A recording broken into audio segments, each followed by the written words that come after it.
What's up, Ryan? How are you, buddy? How you doing tonight? Oh, just having one of those evenings. How you been? Uh, the same. Having one of those evenings. I was playing a little music, and I oh, hear you. your husband is a Mu- hospice chat. music is healing. Yeah.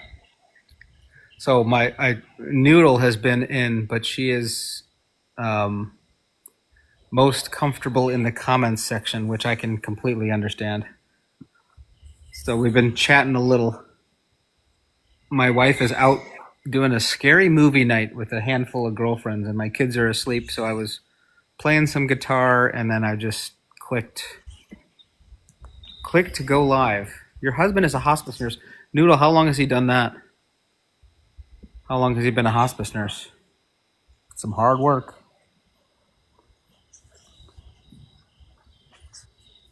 I bet he loves it though. Most people that work in hospice love it. It's not for everybody.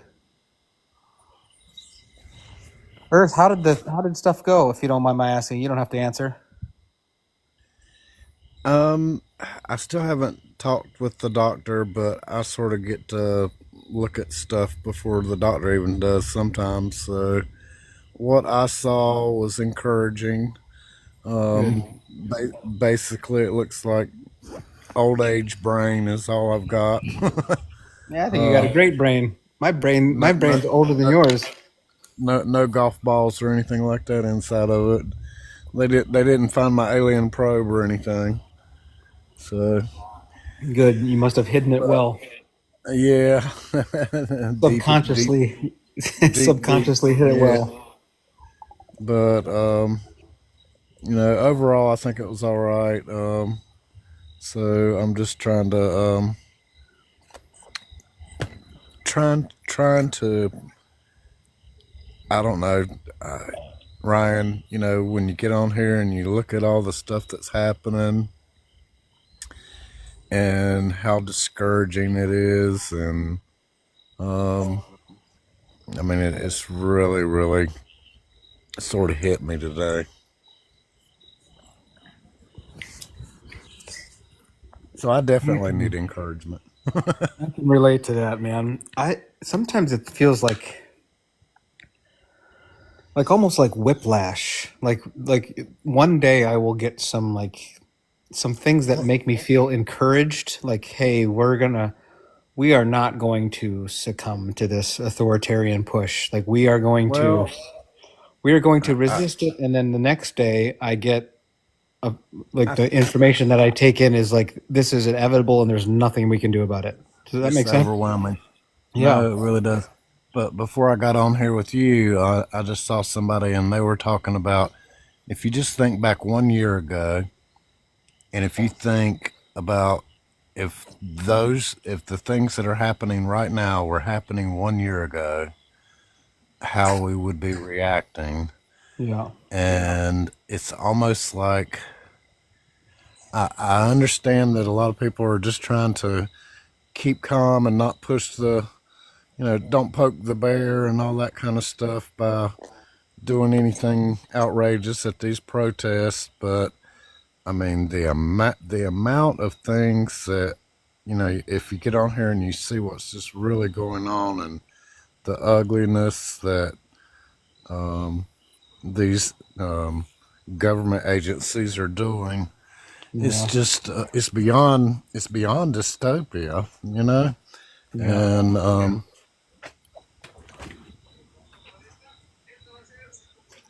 I'm just I'm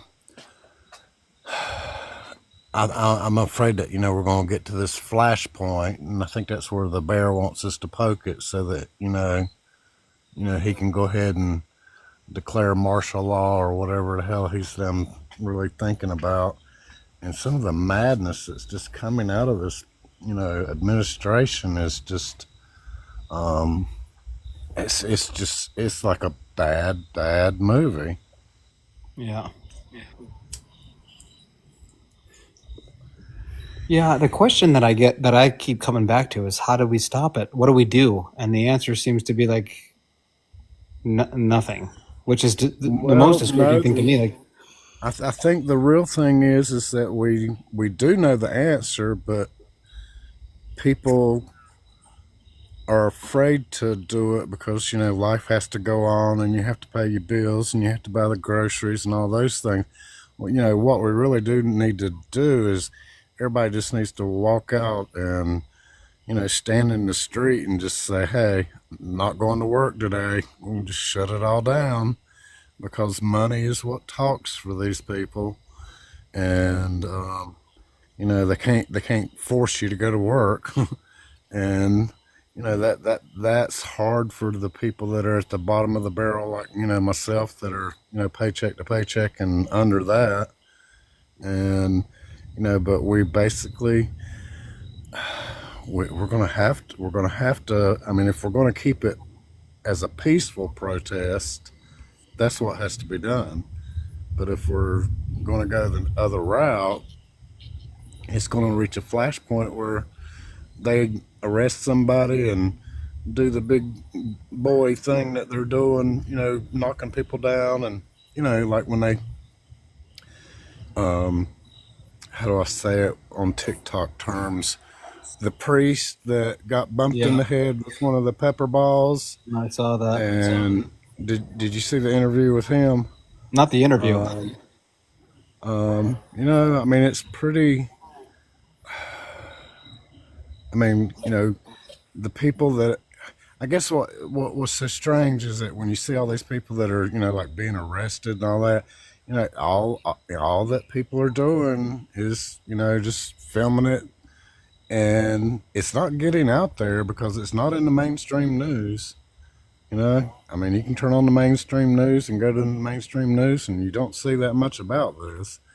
The only place you really do see it is on TikTok and YouTube and all the other social medias that are basically broadcasting it, and they're trying to turn the No Kings protest into something that it's not. They get up and say, oh, they're connected to the Hamas and all this other junk, and I mean, I don't know if you did, but I was at the one on June 14th, and Yeah, it it was was the most peaceful protest that it could have been. I mean, there were a few things that happened in my city, that were, the police, and we're going into a jackboot society, and everybody says, hey, why didn't they do anything in Germany? Well, hell, we don't have any excuse. We know what's going on, and we're not doing anything except for.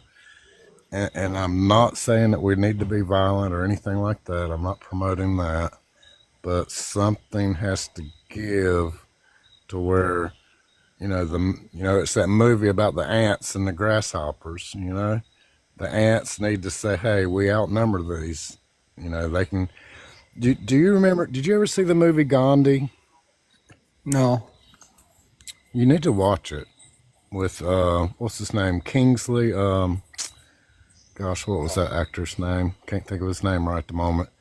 Kingsley, I think is his last name.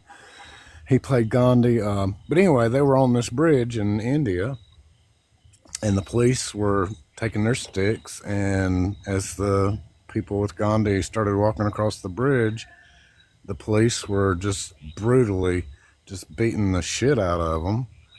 And the people just kept walking. They didn't fight back. They just, got the hell beat out of them. And that was the beginning of the end for the British, in India, was that bridge. And, it was one of the most, I mean, that's why Gandhi is really known for, the peaceful, nonviolent protests that, they've done. And, we're going to have to, push the bear to that and let them be the ones that are, I mean, they're already doing it. They're shooting priests in the, excuse me, we love TikTok shop. We love TikTok shop. We love TikTok shop. Yeah. It's just so ridiculous. And Ben Kingsley, yes, Noodle. Ben Kingsley, Did you yeah, I see just that? saw it. Noodle, did you see it? Um, yeah, there's more than that, Noodle. Um, did you happen to see the Gandhi movie I'm talking about? It was a really good movie, and I mean, I'm not that much of a pacifist, but I want to be. I mean, I would aspire to be, but I know that if I'm pushed, I'm probably going to bite back, and I'm having to be on the quiet side because of just the way it is. I mean, it's just it's we have submitted before we have to. Is my point. You know, we're basically watching this as it happens, and you know people are just sort of. I mean, it's sort of apathetic. I mean, it's sort of apathetic in a way. Somebody was mentioning to me about. Well, I saw it on here on TikTok. They were in a restaurant and somebody started berating and calling the people that were working there all kinds of names and everything.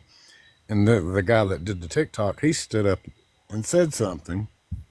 Well, the person turned the instigator of all this turned around and called him a slur and started going after him.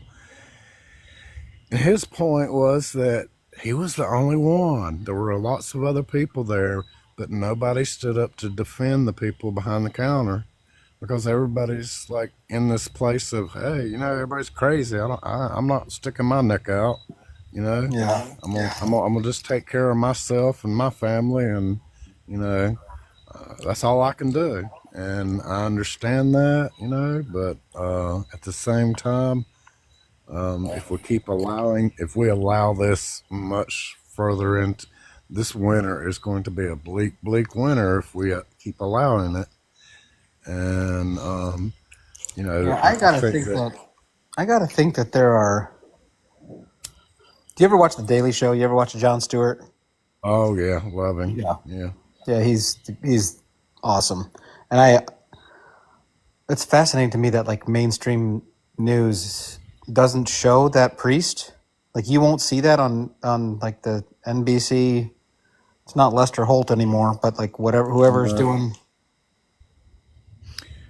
nope. And Really? you know what my barometer is. Unfortunately, you know what the Drudge Report is. Yeah, I've heard of it. I don't think I've ever paid much attention to Well, it. well, I do because he sort of he gathers out from other news. All he does is headlines, and he used to be a Trumpy supporter, but he went totally against him quite a few years ago, and it's basically, but he still is sort of throttled in, I guess, what he puts out there because I go to him. I think he actually did have something about the priest on his thing, and it's a good way to go. And like he has all the links to all these different news organizations, and you can get a good variety of different news by clicking on the links to the BBC or whatever it is that's out there. And he gives a good summary, I guess, of what's happening, I guess, in a way, but at the same time, it's still not enough. It's still not enough. We don't have a good Walter Cronkite going on with us right now. We don't have um, a war correspondent like we did during Vietnam. Telling us we don't have that in the mainstream news because they're bought and sold out. You Yeah. know, and so that's why we have to rely on TikTok. Yeah, And I wonder how long before they start. I mean, didn't somebody just didn't they buy up TikTok essentially? oh yeah, they did. So is it just a matter of time before this becomes like X, which is just a total. Well, I've been sort of yeah. It is. I've been sort of playing with it with my post just to see, and I mean they have throttled down anybody that has. And so I had put this one up, and it was just a text post, more or less. And it finally, I mean, I cap out at about 300 views most of the time Every because time. I mean, yeah. they've throttled me. They've throttled me with, being on the side of the left, I guess. And I went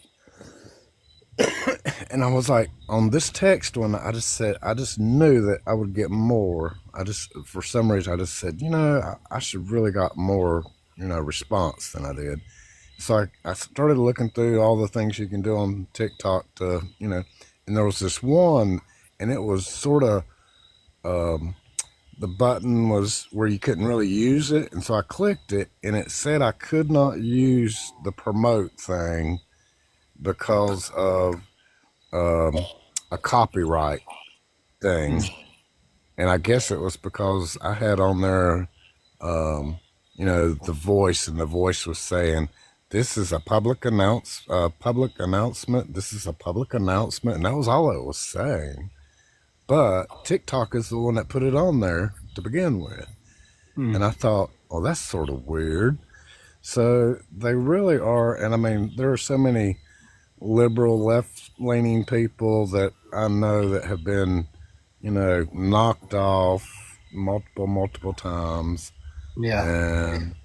And I've been trying to watch what's going on in Portland and everything. And so I followed a bunch of people that were there in Portland.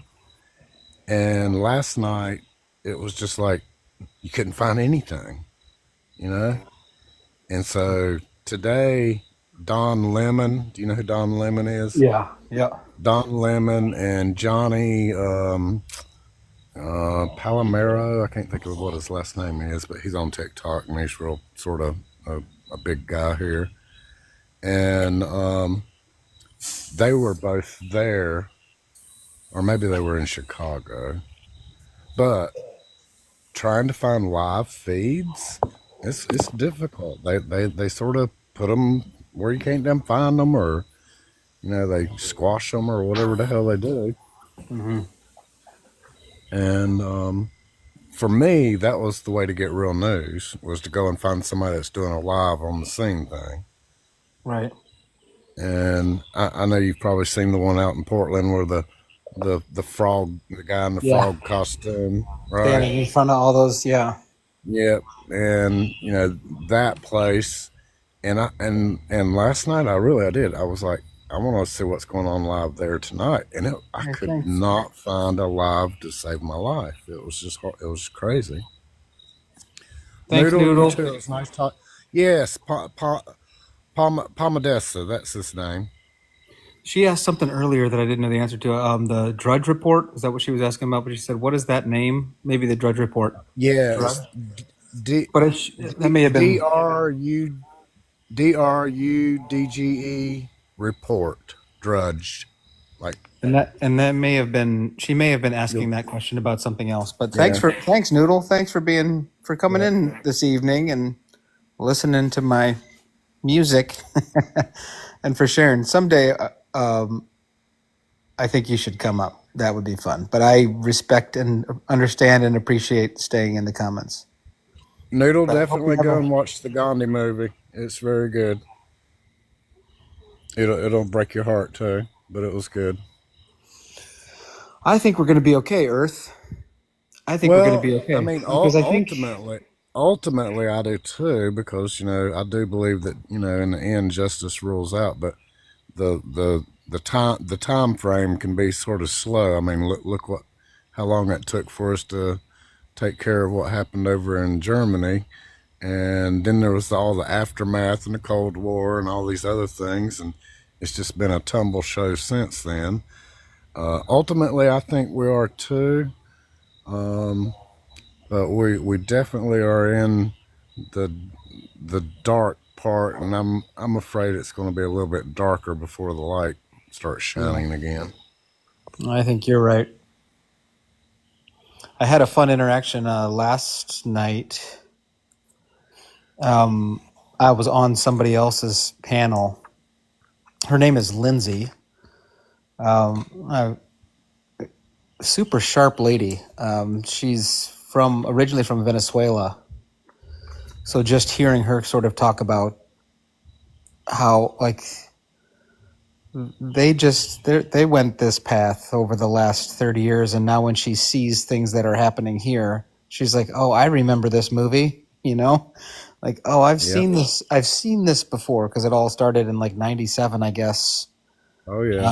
in Venezuela. And Was was maybe you that were Pinochet? Pinochet, I think, the one down there. I think Maduro, and he came Well, after Chavez.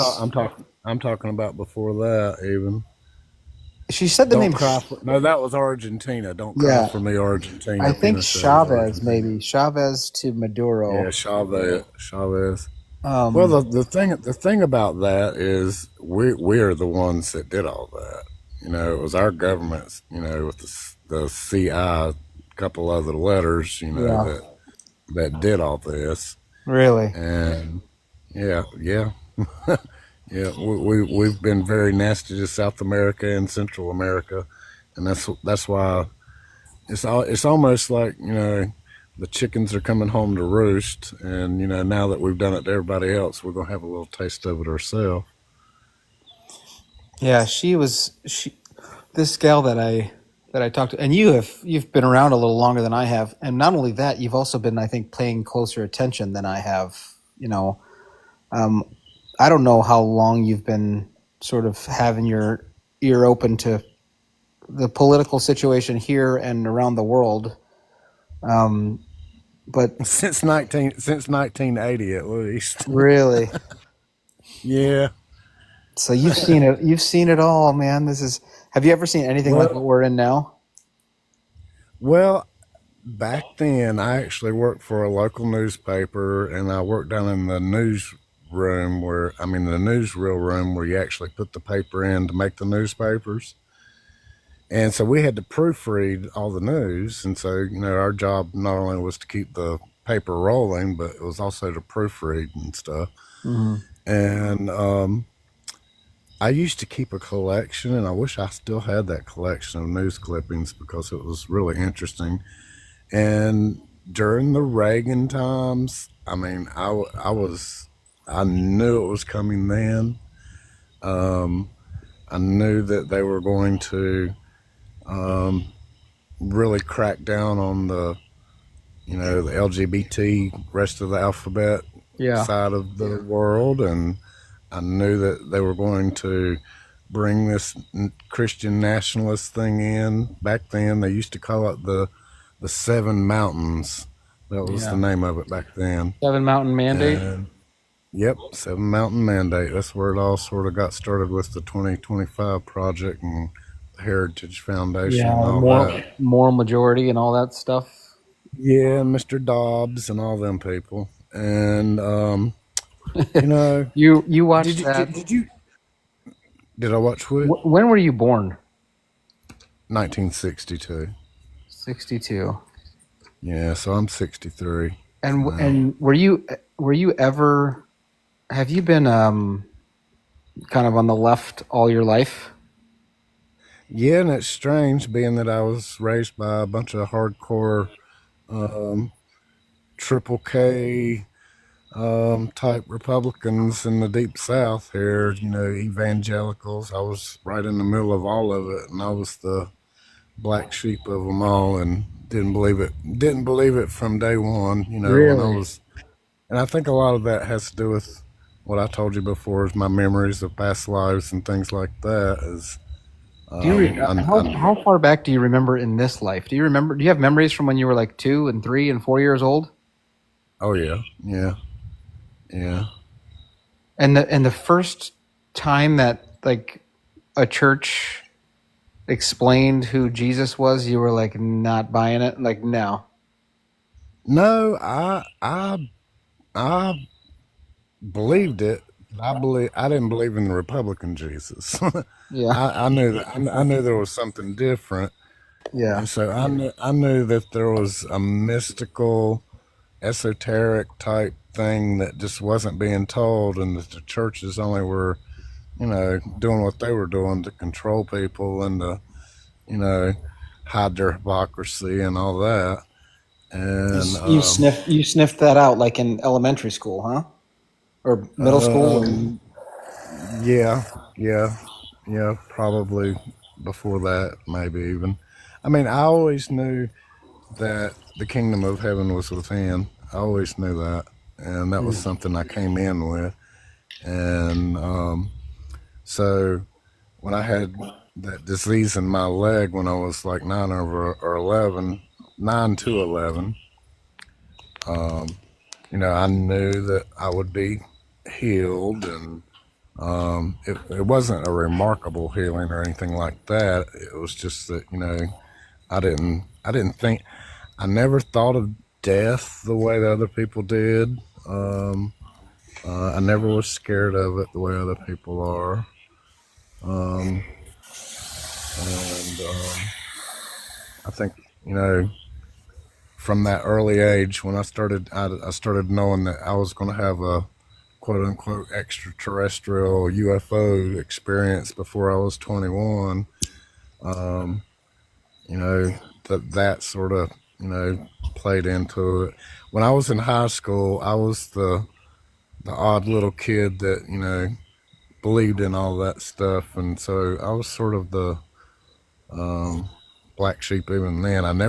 Even though I could fit into every group, I never fit into any group solely.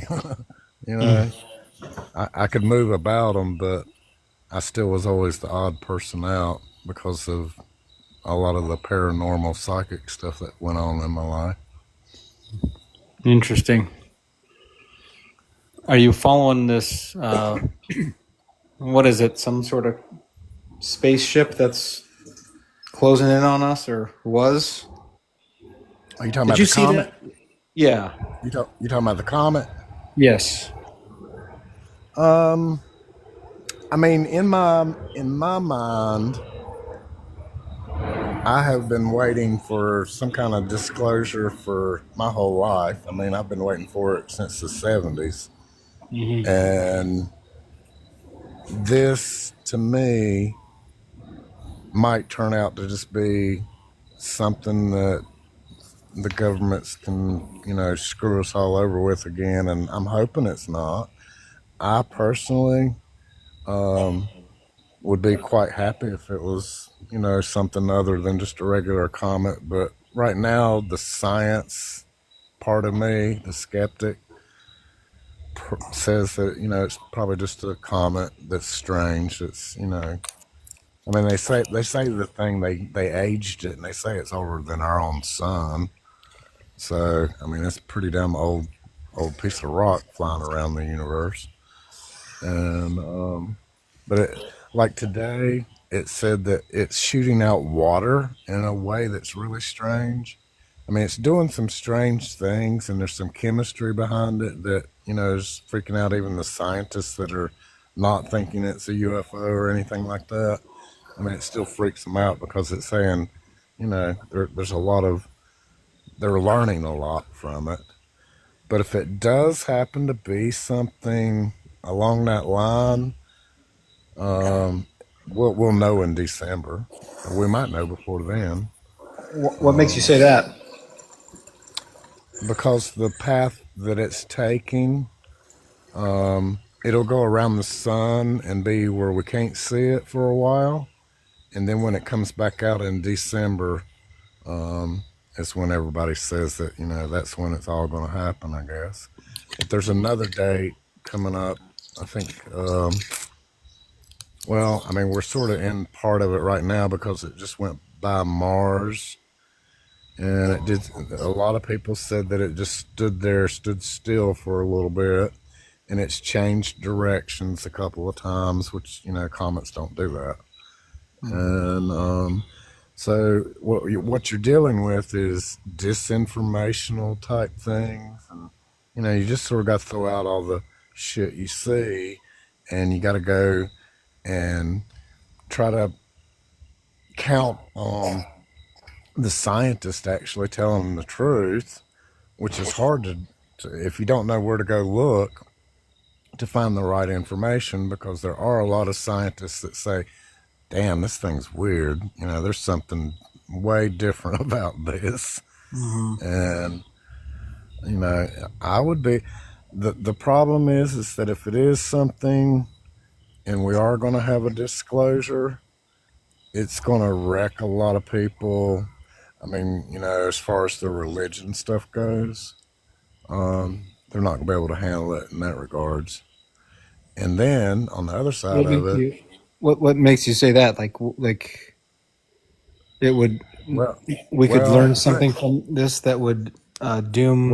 if okay, let me ask you this. I'm sure you've heard of the um, ancient astronaut theories that have been going around, and the Anunnaki and all that. How they had a hand in creating humanity. If you go back and you read the Sumerian tales, where the Bible actually comes from, and you actually read the Bible, you get these alternative stories of us not being created by one singular male deity bearded and clouded up in the sky, but a group of beings that you know and I mean that's why I'm so into the genetic stuff, is because they found out that there's a lot of ghost DNA in our DNA that people don't realize how many different, before humanity, Homo sapiens sapiens became the only species of hominids on the planet. There were at one time 7 to 9 different species that were on the planet.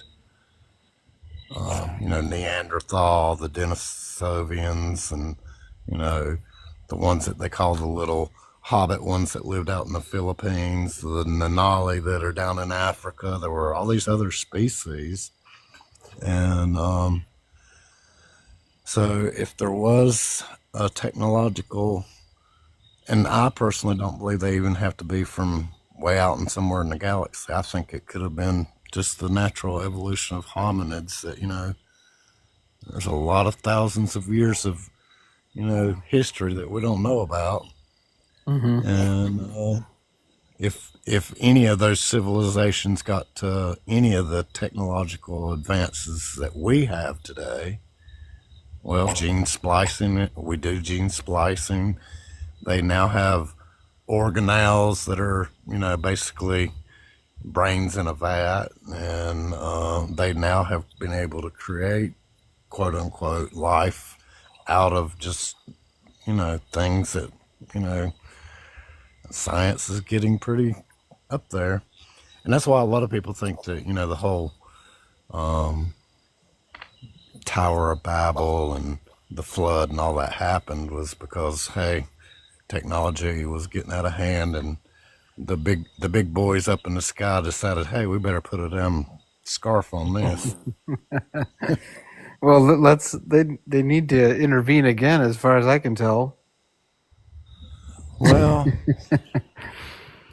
I heard something the other day, and it really made me think about how I think about morality, and how we do not need a deity to have morality.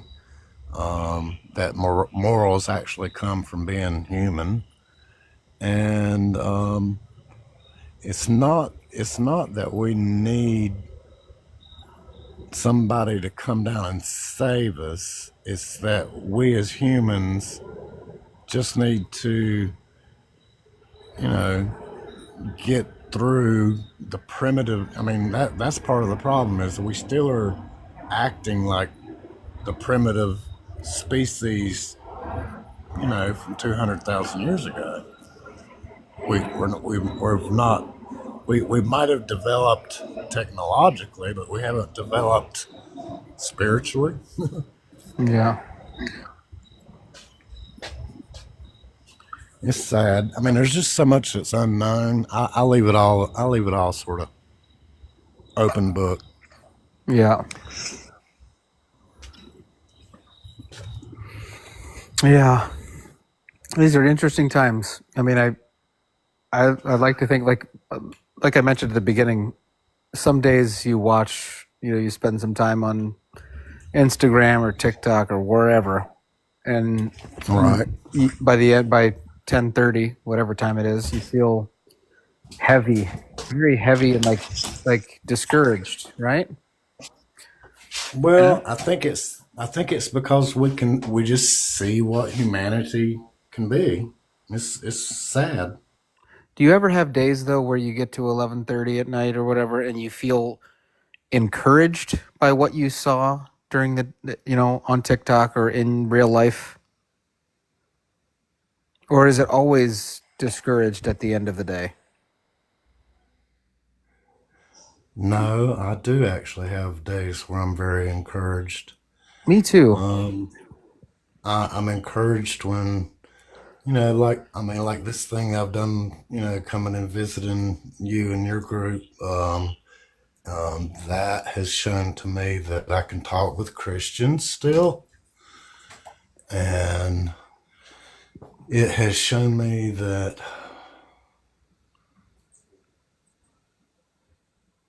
even though I don't believe the same way, that we still can have harmonious things that we do believe in that are the same. I mean, we do believe a lot that is very similar.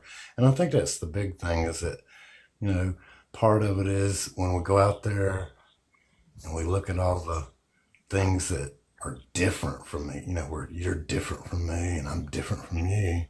But if we were to change that type of thinking into, look, we got more in common than we do that's not in common. That's what gives me hope. Yeah, I wonder. I agree. I was telling you about the conversation that I had last night with oh, she just joined, but maybe she's gone now. Can you see the comments on the bottom? Do you see where it says Lindsay / human joined, or does it not Yeah, show you? no, it shows me. So Lindsay is the lady that I was talking to last night. She was live. I think it was her first time going live, which my first time going live was a month ago, right, or something like that. So I remember very well, like kind of trying to fumble through and figure out how to accept guests and whatnot. Boy, I learned so much from her. Just she's sharp, and yeah, it was a conversation kind of like what we usually have on Wednesday nights, which I enjoy. I go in and listen sometimes to the debate type of stuff, and I can only handle it for so long. And a lot of it is sort of the same talking points from one to the other. But there's 3 or 4 people that I have picked that I think are really intelligent, at least as far as I can tell. And so I enjoy listening to their take and what they have to say. It's just they kind of inform me a bit when it comes to politics. This Right, Lindsay is really sharp, and she has had in my view, a pretty amazing introduction to social media. So she came on to TikTok for the first time a couple of weeks ago, and like went into a live, and she also went on to Good Troubles, he's got millions of followers. oh yeah, I watch him a lot. Yeah. So I was on. Did I tell you I was on his? Yeah, I probably did more than once. It was it was just a wild experience. It was like my second night on TikTok lives, and I went into his, and I was like legitimately trying to practice to figure out how TikTok works. Right, So I like tapped on the join thing, and I remember it said like 16 viewers are requesting up, and right, and at that time nobody was up. He was just talking. Like he usually starts his live with like a half an hour of him just sort of right, talking about his thoughts and life and whatever, and then after a half an hour he'll like bring up a Trump supporter or something and kind of eviscerate them for he does, he for a does. little bit, and then he'll do that a couple of times maybe, or have one or two people up, and then he usually brings up, a full panel of 6 people by the end of the evening, and they're all all of them have 300,000 followers or more, and they're Oh all yeah. they're all really sharp, and some of them are like political analysts, or like really into stuff. Oh yeah. But when I was practicing, it was I think toward the beginning of his live, because there was nobody up. And I tapped on the little request up thing, and it said 16 viewers are requesting up. And so I tapped request, and 10 seconds later, that gave you that screen that's like you're joining in 5, 4, 3, 2, 1. Right. Countdown. Yes. And I was kind of like, oh shit, this is. I was like, what does this mean? Am I going to be on there? And then sure enough, my little box showed up in the bottom right corner. I had no idea what I was doing. I was just like, what's up, man? And he was like, hey, obviously given my name, he is, I think, ethnically Jewish and religiously atheist. Correct. And so I could see him lean forward and look at my name, as obviously can be triggering. Oh yeah. And so he was just like, what's up, man? Kind of already annoyed. And I had fortunately, something that he said 2 or 3 months prior to that popped into my mind that I wanted to ask him about. And I asked him about it, and he was like, oh, he sat back in his chair and switched from his little handheld mic to his ear strings, the ear pod with the microphone on it. It was almost like he was sitting back and sort of physically showing that, oh, we're about to have a conversation, instead of just tell me off and whatever, give me give me the business and then send me on my way. And we talked for I don't know, 40 minutes or something like that. That's awesome. Yeah, it was a good I missed that one. Yeah, and I was so sad that there's no way to there's no way to get the recording of it. It's just gone forever, which bums me out. No, there is. TikTok does save them, but I don't know. He gets it. Only he gets it. Yes. Yeah, only he can get it. And so I messaged him, but of course he's never going to see it. But I messaged him, and I was like, "Is there any way I could get a recording of that, because there were some things that came up, not to promote myself, but just to put little clips of me on Good Troubles Live would be a good thing to put out there, right?" Yeah. So I was kind of like, "Oh man, what a bummer!" And you could only I tried to message him again a few days later, and it wouldn't let me. It says you can only send one message or something like that. So whatever. Yeah. It's over now. Unless they answer you back. Yeah. You can only message twice or something like that. Yeah. Maybe. So I just had to let it go. But after 45 minutes or something like that, he was like, all right, reconsider. He's like, I'm gonna let some more people up on this panel, and it's gonna get real wild. And I was like, all right. I was like, I can drop down if you want. And he was like, no, you're cool. You can stay up here. And I did. I only chimed in 2 or 3 more times. Oh, there was somebody that came up that was saying that the C-19 was a hoax. They're still up there. Yeah, and obviously I work as a hospice chaplain, and I worked. Right, so you watch people on a live from it all the time. I was doing this same type of work all the way. I started in 2010. So I was a hospice chaplain through it all in Chicago, which was, just busier and faster paced and a little crazier than my life now, which is good. But right. So eventually what happened? We were still in the middle of a pretty good conversation, and one of his guests said 2 or 3 things that you're not allowed to say. And he was and Good Trouble was like, oh damn it, I got a violation or something like that. So he had to restart, and before he canceled it and restarted it, he said, hey, make sure there's somebody there. No. I don't know who that is, right? No. Before he did that, he's like, all right, panel, make sure you come back up. But he obviously wasn't talking to me. He was talking to his 5 friends that are frequent, like frequently on his panel.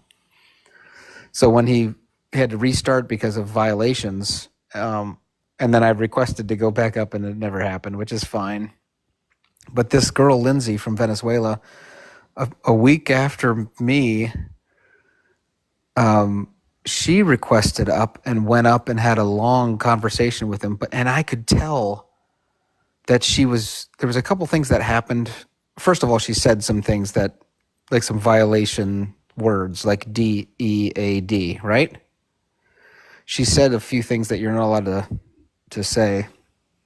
And then I could just tell that she was new to TikTok. It turns out she had no idea who he was, or that he's a big creator, or that there was 2,500 people watching that conversation. It was fantastic. Yeah, I like him. He's a pretty cool guy. Yeah. So this He's Lindsay, very smart. yeah, this Lindsay gal got up on his panel a couple of weeks ago, and she had no clue who he was. It was hilarious. Which is kind of nice because you wouldn't be nervous. Like if you got into some big creator, I don't know, you don't seem like you would get nervous. You'd just be like, whatever, like I'm here with whatever. But if you got an invite or you got pulled up onto some creator that had millions of followers, I'm sure it wouldn't even rattle you. But I was nervous. She would. No, I mean, I've done that before, and I mean, it does make you nervous. It's just, I just sort of let myself take over and just say whatever I was going to say at the moment. And I think that I have a lot of self-conscious about my accent and the way I talk and things like that. Yeah. So I think at first that was sort of my first thing was, they're gonna think I'm some Bubba from Yeah. down south and Yeah. write me off immediately. Yeah. And mine is always, they're going to think I mean, my name has church in it. So they're going to think exactly what most people would think and be like, no, thank you. But this gal was so calm, and she did a great job. She just shared for 40 minutes on Good Troubles Live about how what we're seeing in this country, she saw in Venezuela starting in 95, or like the exact same playbook. So, cut to 2 days ago, Aaron Parnas. Do you ever watch Aaron Parnas? Have you heard of him? Oh yeah, oh yeah. Yeah. So he tried a live for the first time, I think for the first time ever. And only one guest. And guess who it was? It was this Lindsay gal. And I was just like, so she's been on TikTok for a week. She tried live twice, and she got on Good Troubles panel, and she was Aaron Parnas's first guest ever.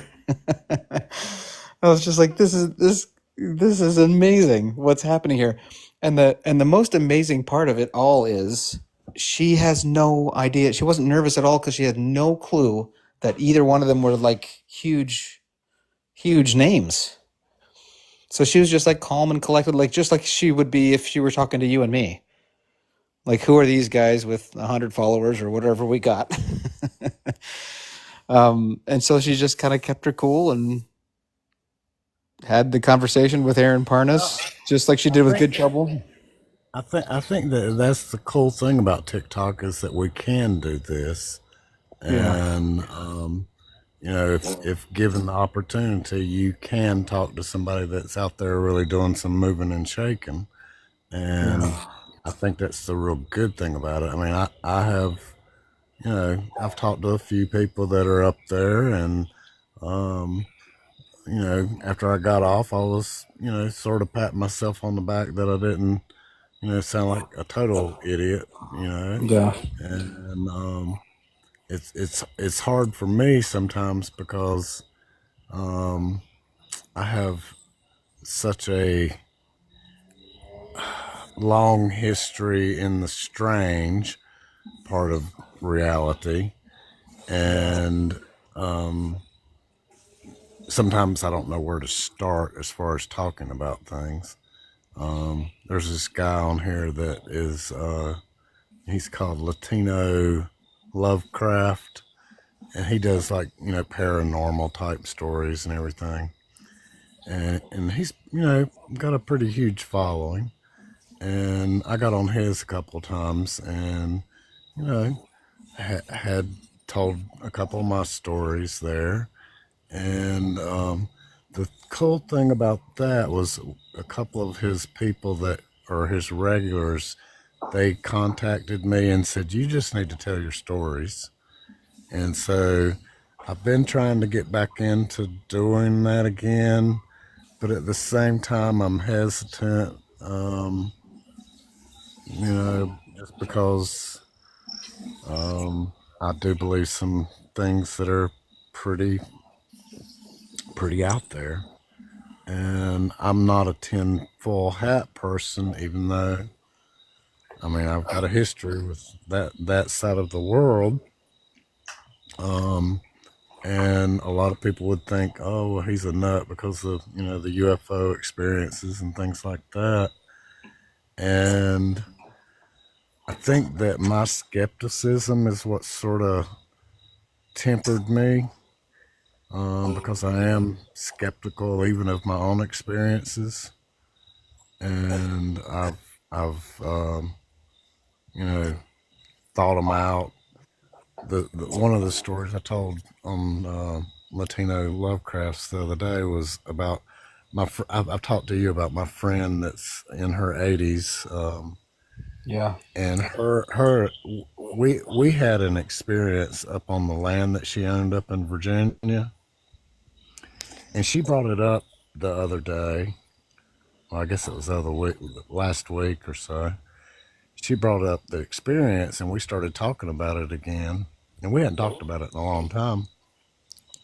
And it was very, very um, like a cryptid type animal type story, I guess is the way to put it. Bigfooty type thing almost. And the only reason that her and I, what we had to rely on was her husband was a total skeptic, but he was there when it happened. And his reaction to it, because he's passed away now, and she told me that when we talked last week, she told me, she said, when Fred and I would talk about it, he didn't really want to talk about it because he could not categorize it. He couldn't put it into normal, quote unquote, reality. And so we called him our bullshit thermometer. If he hadn't have been there, it would have just been two crazy people talking about what they saw in the woods. And since he was there, we had this skeptic, that also experienced it, and Yeah. it changed him, because he just wasn't one that I mean, her and I, we've been in this for so long together that and he's been there during it, but he never was like a believer, I guess is the way to put it. But after that experience, he definitely knew something was afoot with Had to reality. had to rethink some things, huh? Yeah. Yeah. Well, I think we're going to be okay. I think if nothing else, it's fun to have a little bit of a community. Our little Wednesday night community, selfishly, is I really Oh, appreciate it. And I well, I do too. I meant to ask you, did you get the article that I sent? yes, and you said the one that you said you got to read this before next Wednesday, Right. but I haven't The yet. the reason I sent it to Brandy too, hopefully she'll read it too before Wednesday, is because this is a pure Calvinist, person that this interview is with. And when I read it, I mean, it unnerved me in a way, and I really want Brandy's, analysis on it because she's so Yeah. good at that. And if you do have a chance, please try to read it. It's long. It's a long interview, but I mean, I spent close to whatever. I mean, I said it was an hour. I don't know how long it really took me to read it, but I'm a fast reader, but I'm sure it didn't take that long. But I was really reading every word of it because it was unnerving. It was really unnerving. Yeah. um, and so if you get a chance, make sure you do, take a look at that if you can. Yeah. And, you Well, we'll be know, back. We'll be back Wednesday for sure. Thank you for coming in. well, I invited you. I don't know if, um, you were on a live during the day, and I saw you, but I didn't get on because I was driving, and I was on myself or on somebody else's. I thought I'm not. I just saw you being. I thought you did you do a live during the day this recently? Oh yes, I did. Yeah, because there was Um, only like one or two other people in no, the it was just thing. Nicole. Yeah, so she is. It's a little bit of a backstory to that why that happened, but that was a scheduled thing. 'Cause she's busy. She's in politics now. She's a state representative in Illinois. I thought that's what she said. I thought Yeah. that's what I understood. Yeah, So she but she was her life has been as a hospice chaplain, and right. she is the best hospice chaplain I've ever come across. I've probably worked with 30. Well, I got to listen to a little bit. I hate I didn't get to listen to more of it, but you know, um, you know, she sounded like a really good person. Oh, the best. I mean, so smart, but so just loving. Like as far as like a beautiful person, she's way up there in my life experience. As far as like one among the most beautiful people you'll ever meet. And she has always been like kind of politically aware and active, and probably like you, right? Like, and she was sort of the first person that made me think a little bit more about. Well, not the first. That's not true. I started thinking about it in graduate school.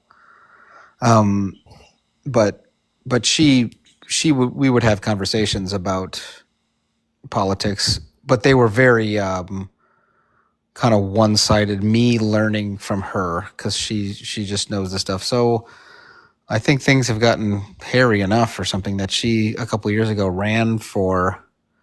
Yeah, she was on like the city council, something or other. Even when I lived up there and was working with her, um, but then she went kind of more full time into that and ran for state representative for her area and won that election, and so she's now up again for So re-election. she's a current representative. That's Yes, awesome. yeah, current representative, and she's in the gathering signatures and support to be reelected next November. So Well, send me her name so I can follow her. yeah, Because I definitely, would promote whatever yeah, needs to be like that. she's a gem. I think she's more on Instagram than TikTok. I don't think she does TikTok really at all. Right. And the reason that I say that is because I had to she sort of signed up and friended me, I think, in order to do this conversation.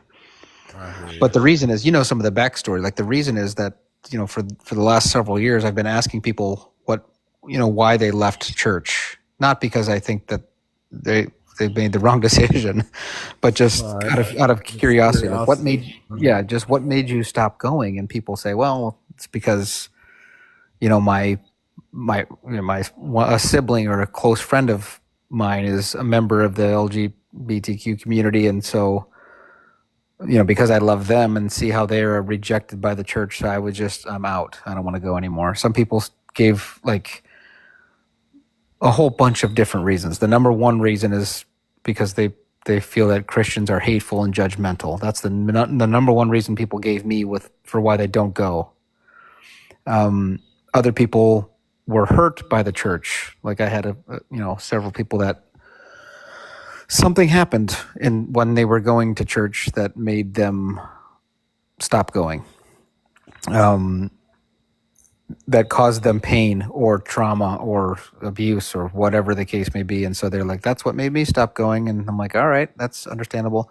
One of the reasons was politics. And there's kind of this, it's pretty obvious that to be a Christian means to be MAGA, right? Like there's been this push to make those two things synonymous. They stole Christianity from Yes. Yeah. Yeah. So, and I don't even know that they stole it. I think Christianity sort of I think the church, the American, certainly the Protestant evangelical church in America, willingly did it, of their own volition. They latched their. I think when Brandy talks about it, Yeah. when she says that it's empire, Yes. and that's the history of. I mean, I guess Brandy still is Christian, correct? Yes, but I think she's in the process of like deconstructing, reconstructing. Right. She's doing a lot of deconstruction. Yeah. But I mean, like I said before, I know people that have deconstructed and they deconstruct, but they stay within Christianity. Then there's people that deconstruct and get totally out of it. Yeah. And I know she has. I mean, in our life, she's like said, well, Ryan and I are Christian, and right. Earth is an agnostic atheist, and Streak is kind of undecided. So I know she, as far as I could tell, she still would consider herself part of a team. She's so. But I think when she talks about what we were just saying about how they stole Christianity, she basically puts it in that framework that it's always been throughout its history empire. Yes. Yeah. And so that's why I think I don't think they stole it. I think more so than the government taking Christianity, I think Christianity saddled up to the government. And I think it's a little bit of both, but regardless, it's sort of, there's this thing now where to really be a Christian means to be very conservative, and that's not new, right? Like that's at least all of my life, those two things have kind of gone hand in hand. But now we're at a point where it seems like you cannot be Christian without being MAGA. And that's the part that, like, that was the number 4 reason that people gave for why they left the church. Right. And well, that's one of the reasons I sent that article to you. Yeah, and so my response to that is, well, I take exception to that, obviously, and I know that there are a lot of other people who do as well. So let's create a church where that correlation is obviously not necessary, or where those kind of show that those two things don't go hand in hand. Well, when you do that, I think that you're going to also have to revisit a lot of the mystical, traditional part of Christianity that has been wiped away. Also, I think I've recommended this to you too about reading that book about the biography of James, the brother of Jesus, and how, because he was the bishop of Jerusalem, and when all that was going on, when they were formulating, and all that good stuff, was happening, what happened to him is very telling. And I think he tells a totally different kind of Jesus. He, in my mind, presents Jesus more as the way. And when you talk about it, the truth and things like that, to me, James held that, and Paul took the empire side. It's just the way I sort of look at it. Yeah, we studied James. I did in school, and I don't. No, I mean there's a biography about him, and it's Yeah, thick. I mean, it's a big old tome of a book. It's probably 1,000 pages, yeah, but it's really worth diving into just to sort of look at what you're doing with you trying to say reconsider church. Because I think when you are saying that, you are basically saying, well, what's the real message here?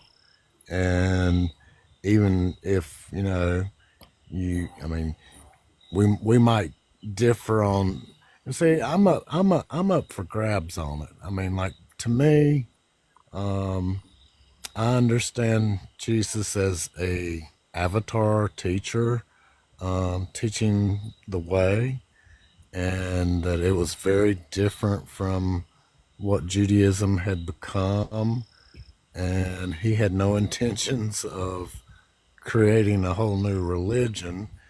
He was looking, what's that verse that says, you know the letter of the law, but you do not know the spirit of the law? yeah, That verse, yeah. I think, says so much of it right there.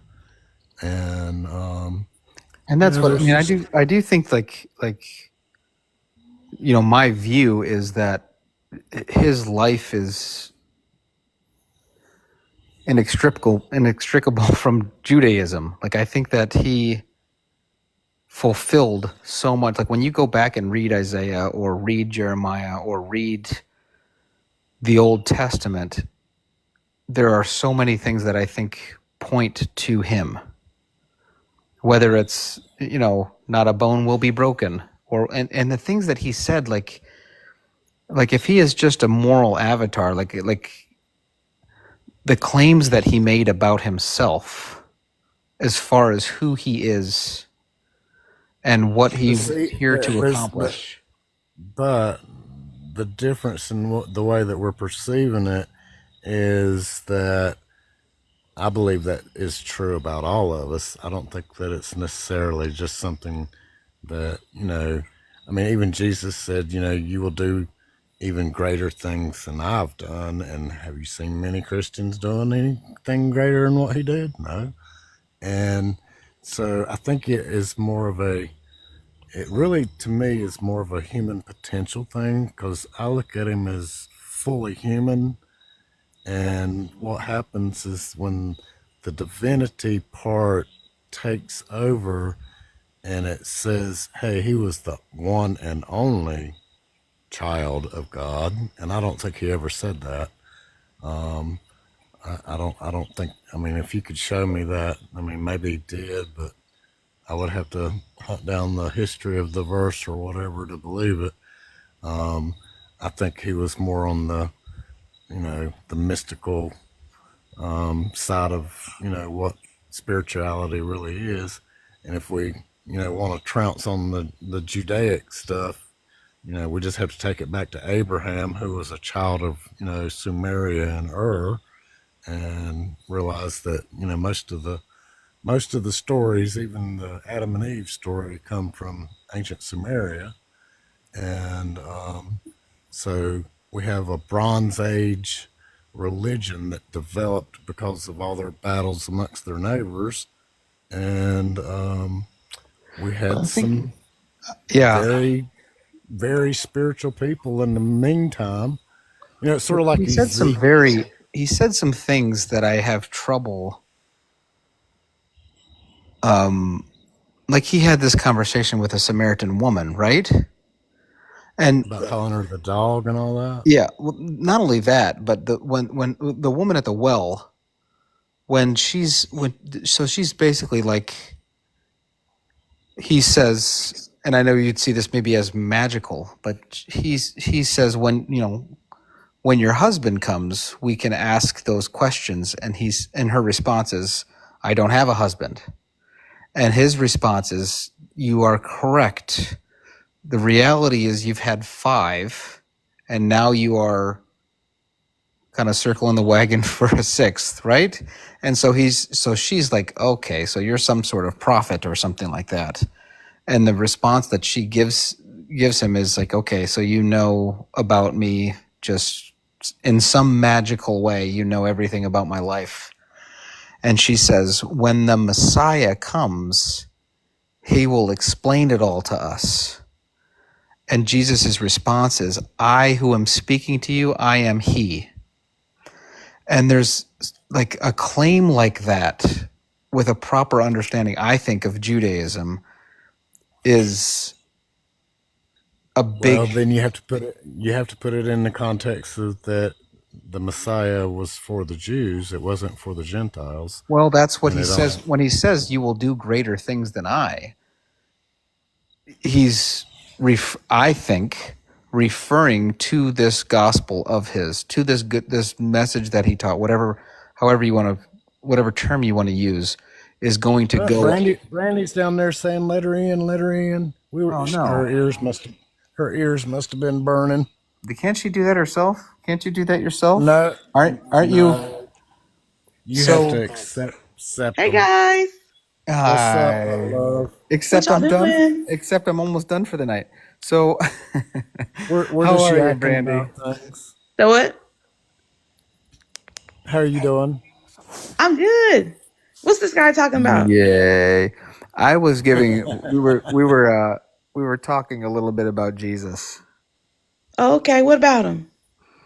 The conversation that he had with this woman who is they're just having a casual conversation, and then he says, he says something along the lines of, maybe when your husband comes, we can ask him. And she says, I don't have a husband. And he says that what you said is very true. In fact, you've had 5 husbands, and now you're without one, or you're now living Oh, with you a talking 6th. about the Samaritan woman? Yes. And I'm paraphrasing it probably poorly. And her response is, well, when the Messiah comes, he'll explain all this to us. And Jesus' response is, I am he. And when you think of so I have trouble with this idea that he was if he was an avatar or a wonderful leader or a wonderful moral example or just someone that had great lessons to give and great parables to tell that made us think and try to figure out what did he mean by that. But he made claims that were big, as far as and all the way up to and including go ahead and tear this temple down, and I'll raise it up, and it'll be raised up in 3 days. Big claims. And if those things didn't happen, if he wasn't the Messiah, that is kind of that Judaism is looking toward. If he wasn't that, then So you want to know my opinion? sure. Of course we do. My opinion is this. I think that you should explore that in the way that the Jewish people did through Midrash. I think that you should go read the history of the Bible and research the anthropology of the Bible and learn the linguistics, and that you'll be able to see the story for how it is, not versus how it was handed to you in a system. And you'll clearly see what Jesus was talking about and what the story is really about.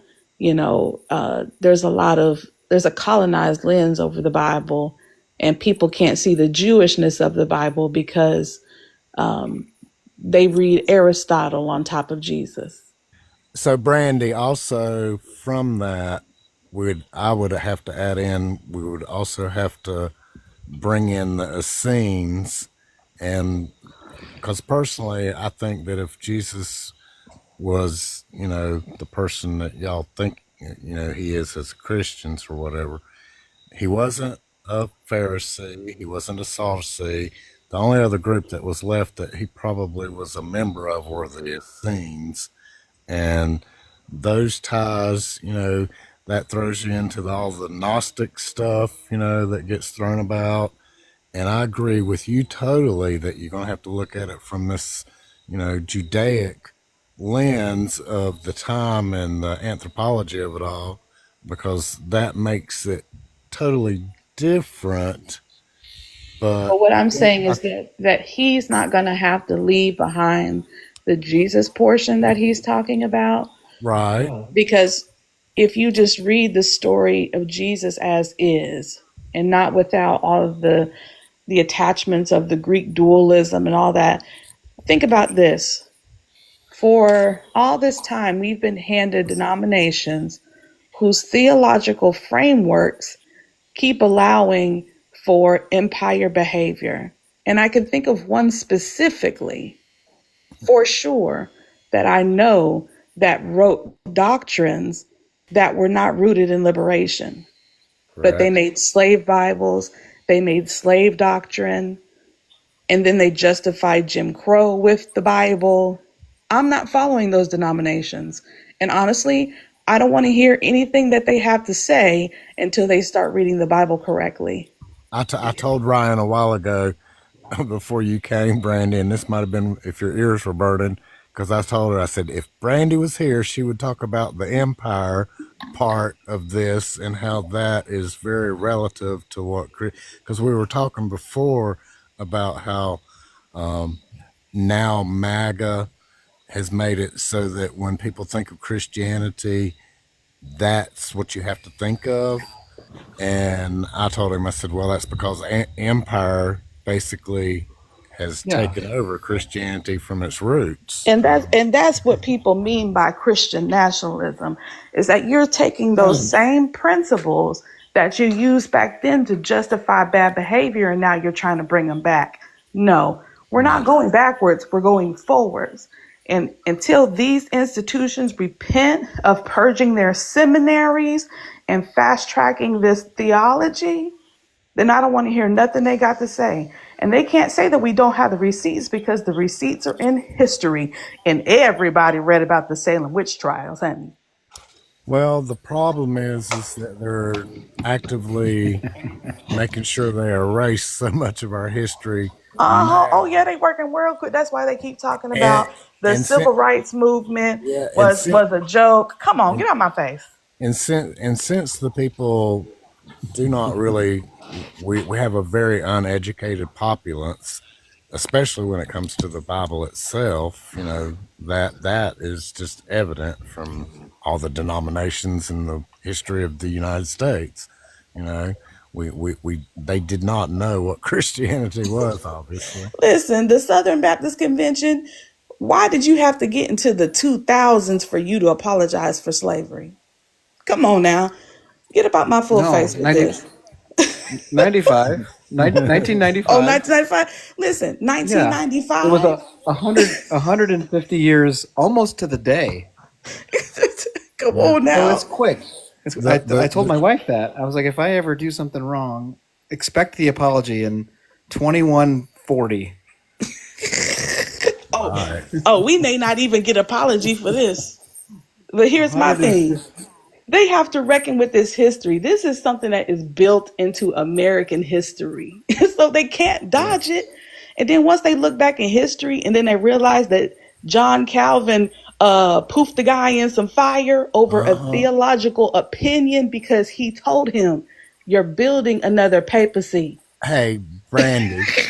Hey, Oh Brandy. God. Brandy. Yes. I don't know if you saw the article that I sent you, but I sent you an article and it's an interview with this Calvinist dude, and I want you to Oh, please you're go. talking about Doug Wilson? Oh my God! What? Listen, Can you Is that wash? who the Can you article is wash me about? down? Can you wash me down with the hose? Since I heard his Is words, that I who mean, the gosh, article is about? I think I've already yes, read it. yes, yes. listen. Yeah, If the I'm other guy already is still familiar. here, I apologize that I took over the live, but something just clicked in Who's my that? brain and I got to share it. Well, hey, I sent it because I knew that you'd be able to like really Yeah, pinpoint I'm already. that. I can talk about Doug Wilson too. I'm familiar. Bro, I mean, I didn't here's, I know. knew I but knew I'm who a, he was before this. I read this interview, but when I was so clenched up and my butthole went down, I mean, it was horrible. I was like, listen, Earth, listen. this man has a 500 year predestined plan, and I'm like, good God, these people are freaks. They're freaking Listen, me out. Earth, you know the crazy part about this is that the reason why they read the Bible like that is because they are applying Roman family logic to their own family. I saw that. I saw that, and it's like, what the hell? What the hell? You Like, know? listen, the church has got them so jacked up in their brains. They don't even know. They don't even know what they're reading, and Well, that's the sad part. the guy that did the interview was Catholic, and so it was interesting because here I was, you know, somebody that was raised in the Empire Christianity of the Catholics. That's what I'm gonna call them. And then you have the Calvinist, who is the Reformation, you know, Mr. Predestined himself. And it was a very interesting interview. I mean, I was just like, but I was floored because I'm like, oh my God, no wonder humanity has not progressed. Right? I'm over here thinking like, why I didn't see it before. And there's a reason why I didn't see it before. It's because they take you down this systematic theology way of going. And here's the thing, the Bible was never meant to be, the Torah definitely wasn't meant to be read that way because that's not how their people read it. And then That's right. you put this system on top of it, you totally flatten the Bible, and then they don't want to teach them anything about the Bible except their system and how they read it. It's wrong. And the thing I about it know. is that what is it if the Bible, if they have a system right, what were my ancestors doing to see past it? Well, that's what Ryan and I were talking about because he was asking me earlier about some of my younger when I was young, you know, sort of how about these things.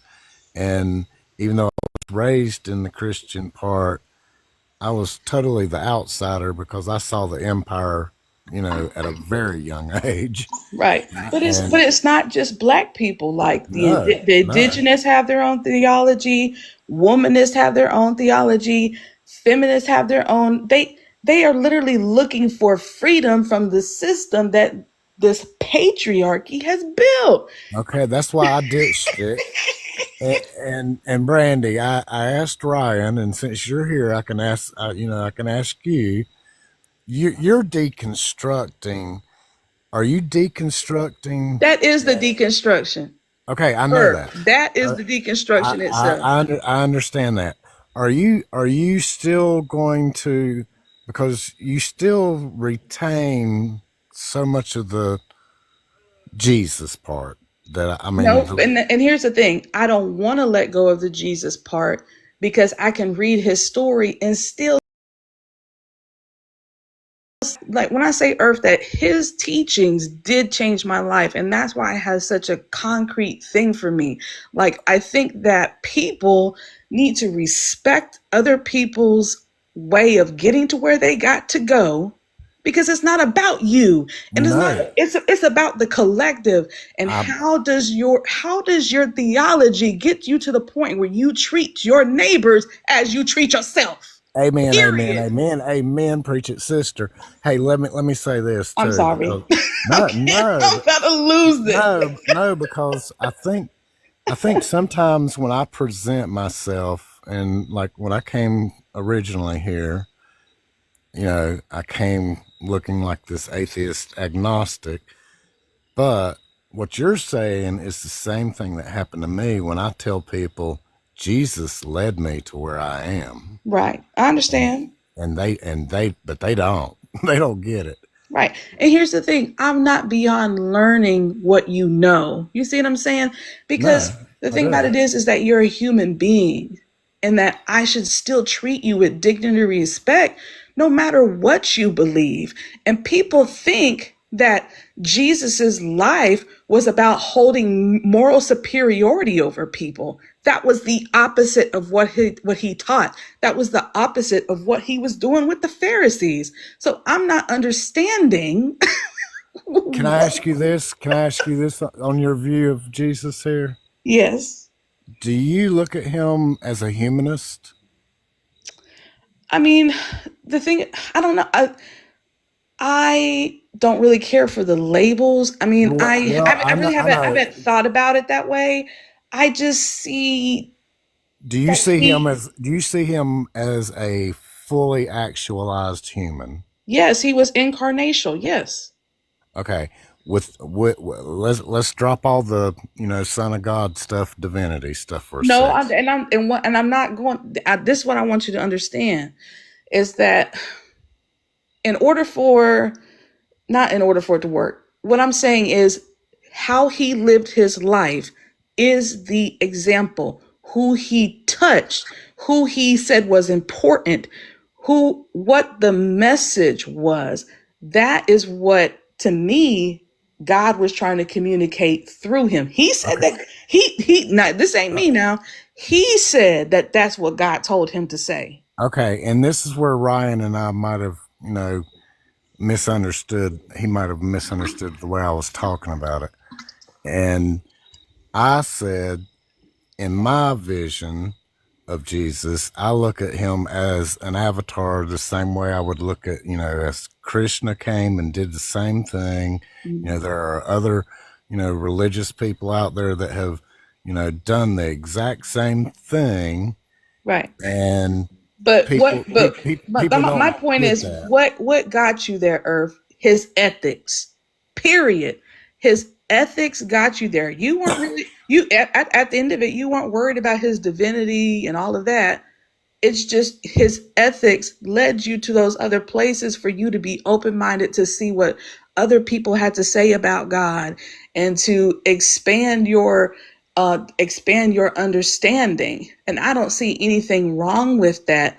I think that people have gotten it confused. I think that number one, in Romans, Paul literally says, he said the morality of God is literally written on everybody's hearts. So that means everybody has the basic understanding of what is right and wrong. And there's a vast majority of us who all agree on what's right and wrong. And a lot of it can be comparable to the Bible, meaning not exploiting people. In Romans, he was talking about people, the Romans, how they thought was sex is about who's poking and who is the poked. That is a exploitative mindset to have, because there's always going to be somebody on the top. That's what Jesus was talking about. He was talking about the exploitation of Rome. And then in Romans 2, he turns around and he says, hey, guess what? You guys do it too. And he was talking about the Jewish men who were just dumping off their wives and doing whatever it is that they had been doing that since the beginning of when we started with Adam. They had slave girls, they was doing this, they was doing that. Listen, Abraham, Yeah, he let's talk about Abraham, because that does sort of the crux of it. but what I'm saying is people are not reading the story. I mean, they're just, at the end of the day, these were people and people did stuff. And Abraham, he did what he did to his wife twice. The first time, I don't think that he thought he was going to get rich. The second time, he definitely knew. He knew he was going to get rich. He knew he was. And then on top of that, okay, he did that twice, which means that he don't think nothing about his wife, right? He even literally said, "Oh, this is my sister." Like he tried, like he tried to pass it off for real. He also did that And then- multiple times, right? Not Right. just once. Right. Yeah. And then, okay, then it comes around. Sarah gets pregnant, right? No, not Sarah. Sarah's like, I want to get pregnant because she's also a victim, right? Let's just be for real about what we're reading here.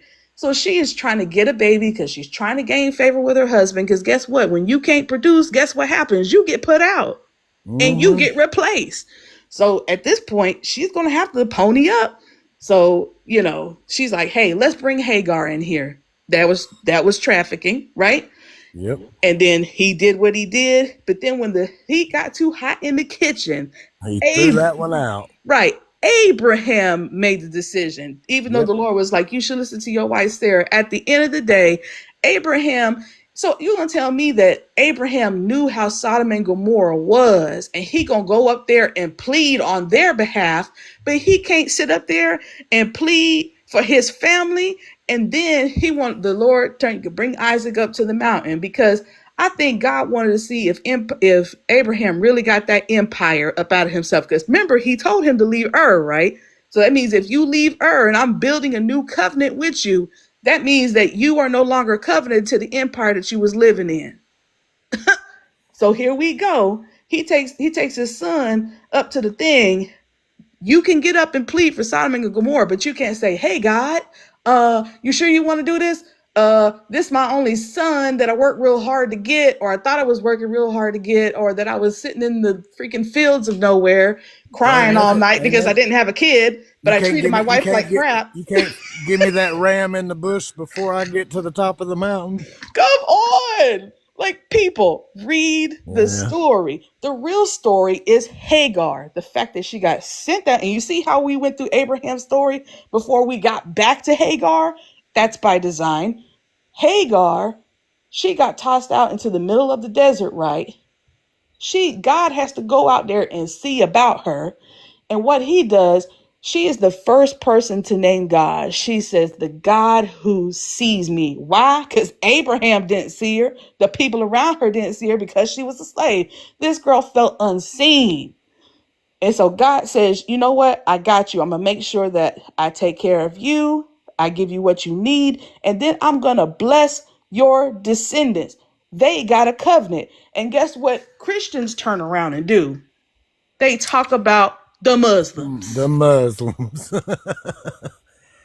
Yeah. Now, I understand that there are different ways of thought, but the central core to their both theologies, including Judaism, is Abraham. Yeah, I mean, with my belief system, I always have to bring it back to Abraham. And, you know, at least I know that you, Brandy, have, you know, delved into the anthropology and the history of everything that, you know, how so much of this comes out of Sumer and the Sumerian. Oh my gosh. And, I wish you knew my opinions on Adam. Well, Adam and Eve came out of Sumerian stories too. I mean, they had that story way before the Jews did too. You know what? And okay, like and the thing about it is that, hey, if that's a part of it, that's a part of it. But at the end of the day, I'm gonna hang on to Jesus' ethics. It got me to this place. I got my husband to this place. That's how we met each other. That's the shared vision that we have between one another. And honestly, I think that is what Christianity is supposed to be. Okay. And with that, the only qualifier that I would ask you about is Jesus the one and only way? Like I just said, we don't know. And I'm okay with not being. Hey, listen, that's the most honest answer that I've heard in a long time, Brandy. Because this is why I say this. This is why I say this. First of all, if you look at it, there are a lot of similarities, and we cannot just ignore those things. But the thing about it is, if you are rooted, because that's what it means to be a disciple, you have been taught by this Bible, right? And we're all disciples of something. We're all taught something. And if that is what you believe, and that's the God that's attached to that, as long as you're not imposing that on other people, because that is hierarchy. And God hates hierarchy. He created an egalitarian society. Everybody is equal. And that means if he said himself that the fruit is the measure of whether or not you belong to his kingdom, okay? If those people are producing love, patience, kindness, mercy, self-control, goodness, if they are producing the things that look like God, then by your fruits I will know. Is if you say that God is this omnipotent God and this omniscient God and all-knowing God, then guess what? He knows that people who are going to be born in different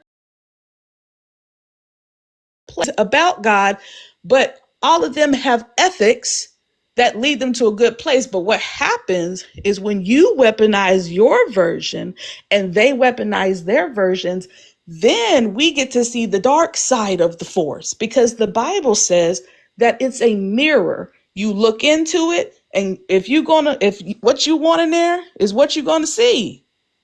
And men have looked in the Bible and said, I am right. And that's why we have patriarchy. I mean, Brandy, this ain't Brandy, hard. Brandy, I love you. I This ain't love you. hard. Me too. love I am all smiles Brandy. listening to this. Okay. Someone get this. Now, even though I still have, my differences, the way I believe, I'm so cool with everything you said. But I mean, I it's mean, just people are just so closed-minded because they're taught to be closed-minded. The thing about it is that you want everybody else's cultures, but you don't want the things associated with their cultures. Yes, everybody's culture has a dark side to it. Let's just be for real.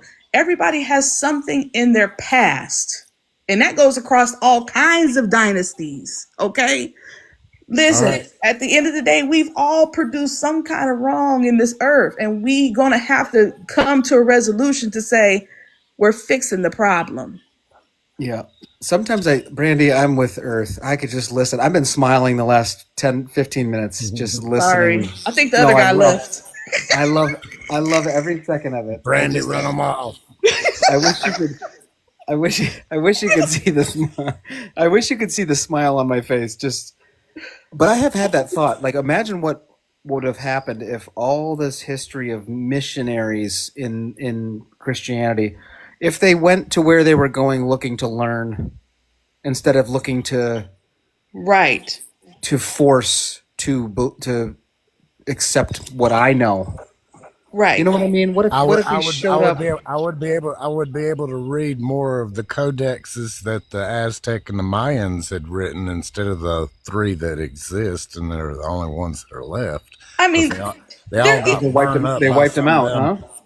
huh? I mean, and in some no, ways, he literally burned all the scrolls, and they're all gone. but guess what? There's still gatekeeping history, and I was thinking about this the other day, and it was just a random thought. The reparations ain't coming out of the government. It's No, coming hell out no. of the church. It's where it should come from. Open up the coffers. That's Hey, what God means hey, by biblical jubilee, baby. Brandy, my first day here with Ryan, we had that guy named what was his name, JL or something? Was it Yeah, JL? Yep. And I told him something similar to that and said that basically, hey, he was Catholic. I said, if anybody needs to be paying people back, it's the Catholic Church. They stole all the gold from everybody, and they got all those coins over there, and Give all that money that you took from them countries and give it back. Do you remember that queen not long ago, whatever, 8 or 10 years ago, had this beautiful crown made, and it still had stones that they just straight up took from somewhere in Africa, I think Nigeria or something like that. It was still like you talk about the opposite of reparations. Yes, they're hoarding. And the Bible is specific about hoarding. James even told them, hey, okay, you go ahead and keep playing them games with me when it comes to that money. I mean, it's just clicking. Like I'm just seeing it like for what it is. Like the thing about it is that the gospel has continuity, and you can see it in every single piece of history, how the church, in congruence with the government, ruled over a land. You can see it. yeah, they don't like what it feels like. They don't like the fact that Jesus, if he used our colloquial language, he would say, "Eat to them billionaires," like I'm like, okay, are we sponsoring the White House now? Like, what are we doing? And then on top of that, the thing about Calvinism is that it could be secularized. The same principles that they have in Calvin, they can also be secular principles. That's why you have the billionaires and the church and the government doing the same thing at the same time. Oh God, Brandy, you and I are just so damn people here on this. Like they're literally doing it hand in hand. I have said for years that capitalism, it comes straight out of the church. People don't believe me Yes, when I say this. it comes from And Calvin. it comes from that. And they're over there. Oh, we built Western civilization. Yeah, y'all built this system that is the damn rape on the damn planet. Excuse me. We love TikTok. You We don't love think so? TikTok. TikTok shop. TikTok Listen, shop. We love the but TikTok. Great. listen, but I John, meant to but say John great. Calvin did the same thing that the Catholic. That's why I said it goes back to Calvin. Calvin was the warning shot. He was.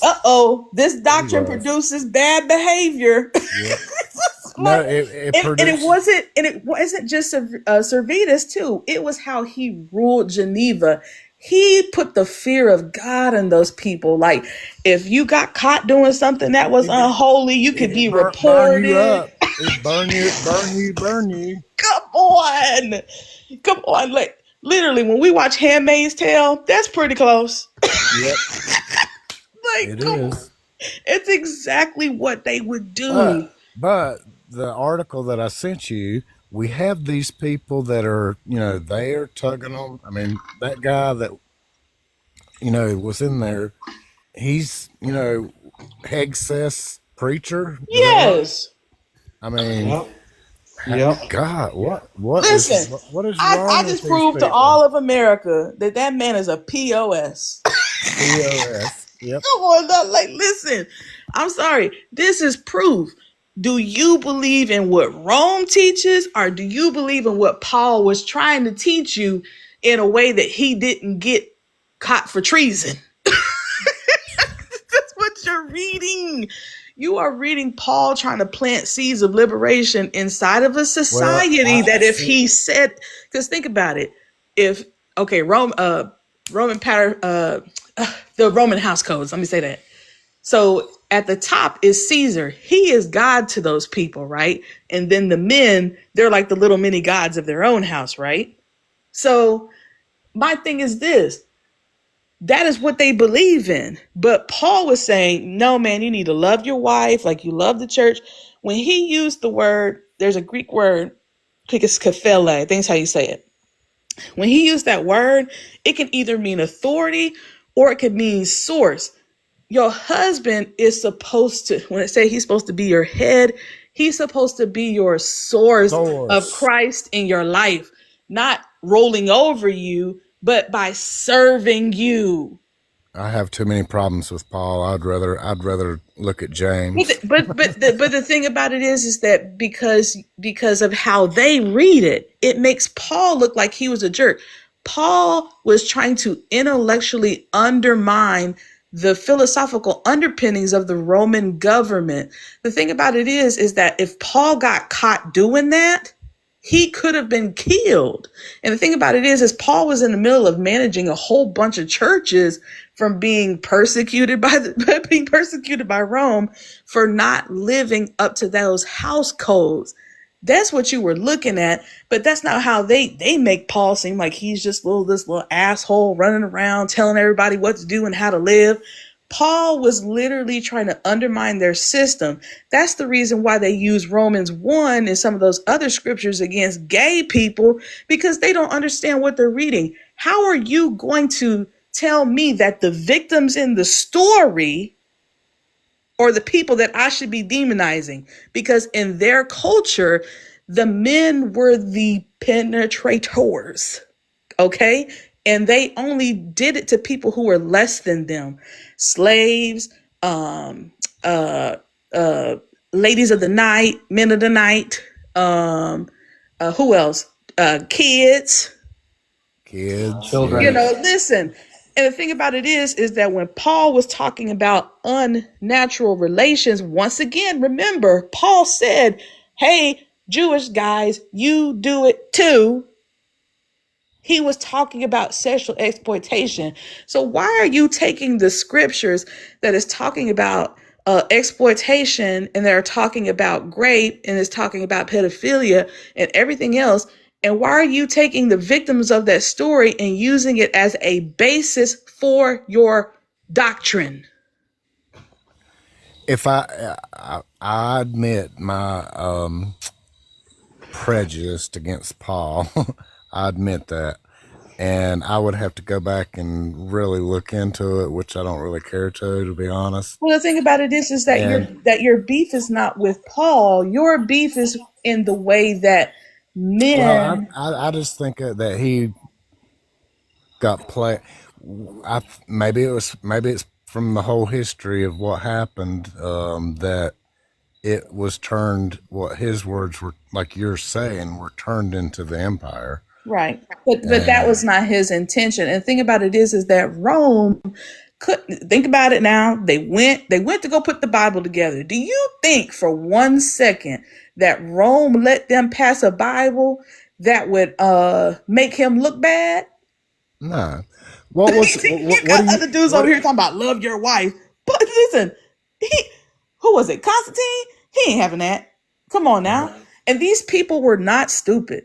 The people that were at this council in Nicaea, they're not. I mean, think about it. They put all of that together.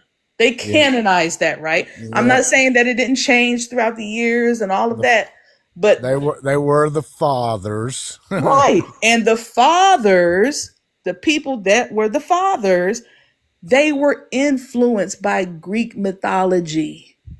They were influenced by Greek categories passed down from Plato to Aristotle, then to all of them. They listen, all of them. So what Zeus looked like? what Zeus?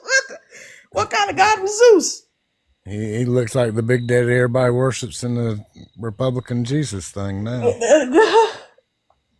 I mean, it's right there. I mean, I literally, when I read it, I'm like, wow. Like, if you really look at it with the anthropology and with the history, but they do it on purpose. I'm telling you, these people, these evangelicals and stuff, they not learning this stuff. I think I They no. not, no, they're not teaching them this stuff.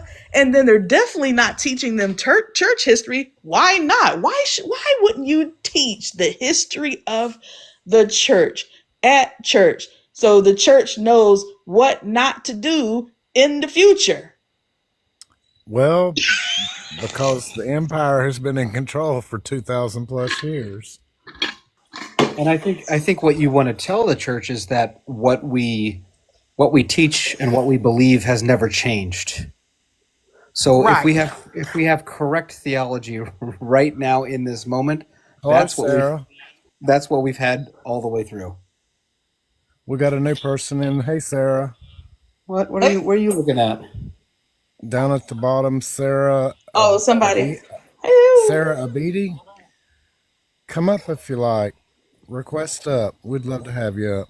Sorry, I'm not paying attention. We're just yakking. I'm just enjoying Brandy. I can't think of anything that she said that I don't agree with.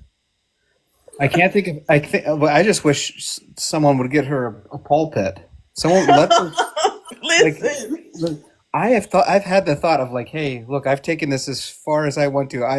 I would love for you to, like, we're reading through the Gospels, and I would love to answer.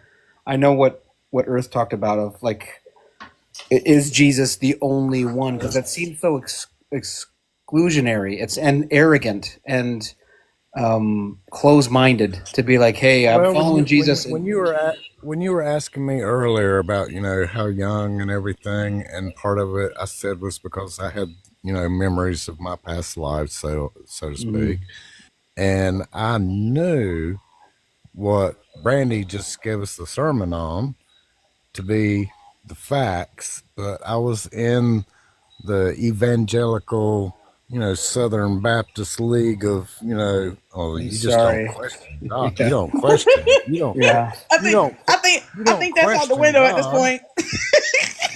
You don't question God. That's out the window. Like, And I'm like, damn, he gave me the mind. Why would he not want me to question things? but you know what? Like Earth. Here's the thing. So I used to be in the Southern Baptist Church, right? So I knew all about the systems. Romans road to salvation. Yada yada yada yada yada. And I was like, okay, this is the way that I'm supposed to do it. And then it just wasn't adding up. Like, I was like, God, something about this, the way that they're treating me as a black person ain't adding up. The way that they treat black preachers when they come, that ain't adding up. And then I was just seeing some of the things that I'm like, no, this this ain't it. And so I said, you know what? I'm gonna check out this Pentecostal church down the road. Just to see what it was like.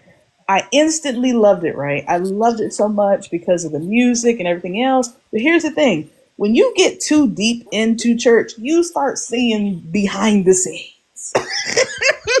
And when you are behind the scenes at a mega church, this is Apostle Ron Carpenter's church out of Greenville, South Carolina. Oh my God! Yes, Oh my God! You're talking about my homeland, right? You know, Earth. Okay, I was at his church, and here's the thing: oh my God! Pentecostalism.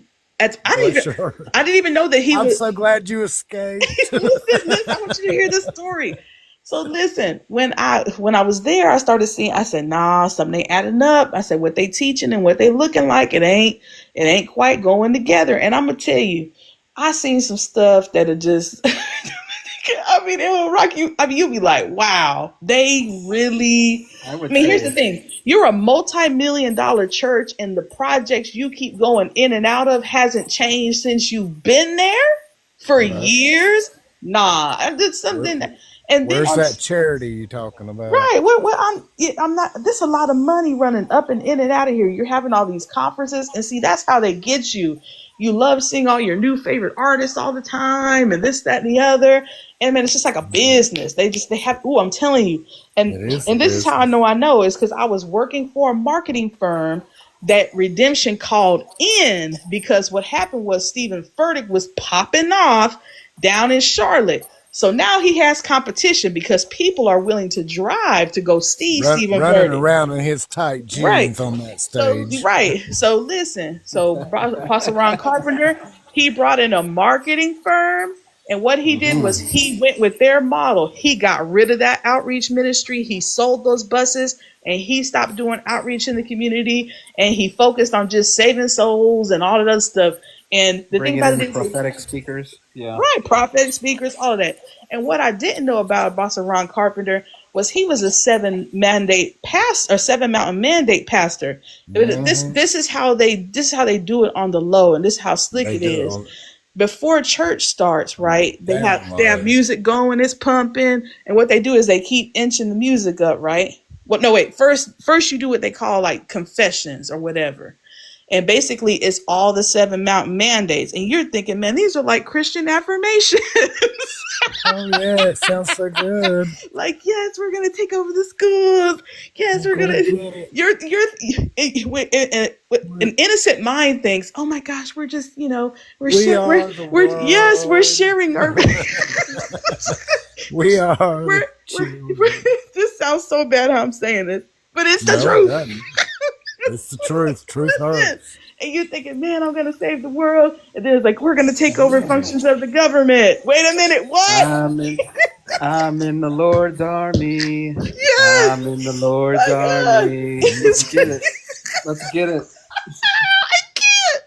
Listen, this here is driving me crazy. And so, but I'm going to say this. Going into Pentecostalism, it did help me start reading contextually versus doing the systematic theology. So I was able to start reading stories and finding the emotional parts of the stories. Does that make sense, what I'm saying to you? Because they talk about Ruth, and then they talk about Boaz. They talk about how you're going to get a man and how you're going to get a blessing out of the Bible. Technically, they're talking about getting rich. But if you flip that mindset, right, you're able to see liberation if you understand the anthropology of the story.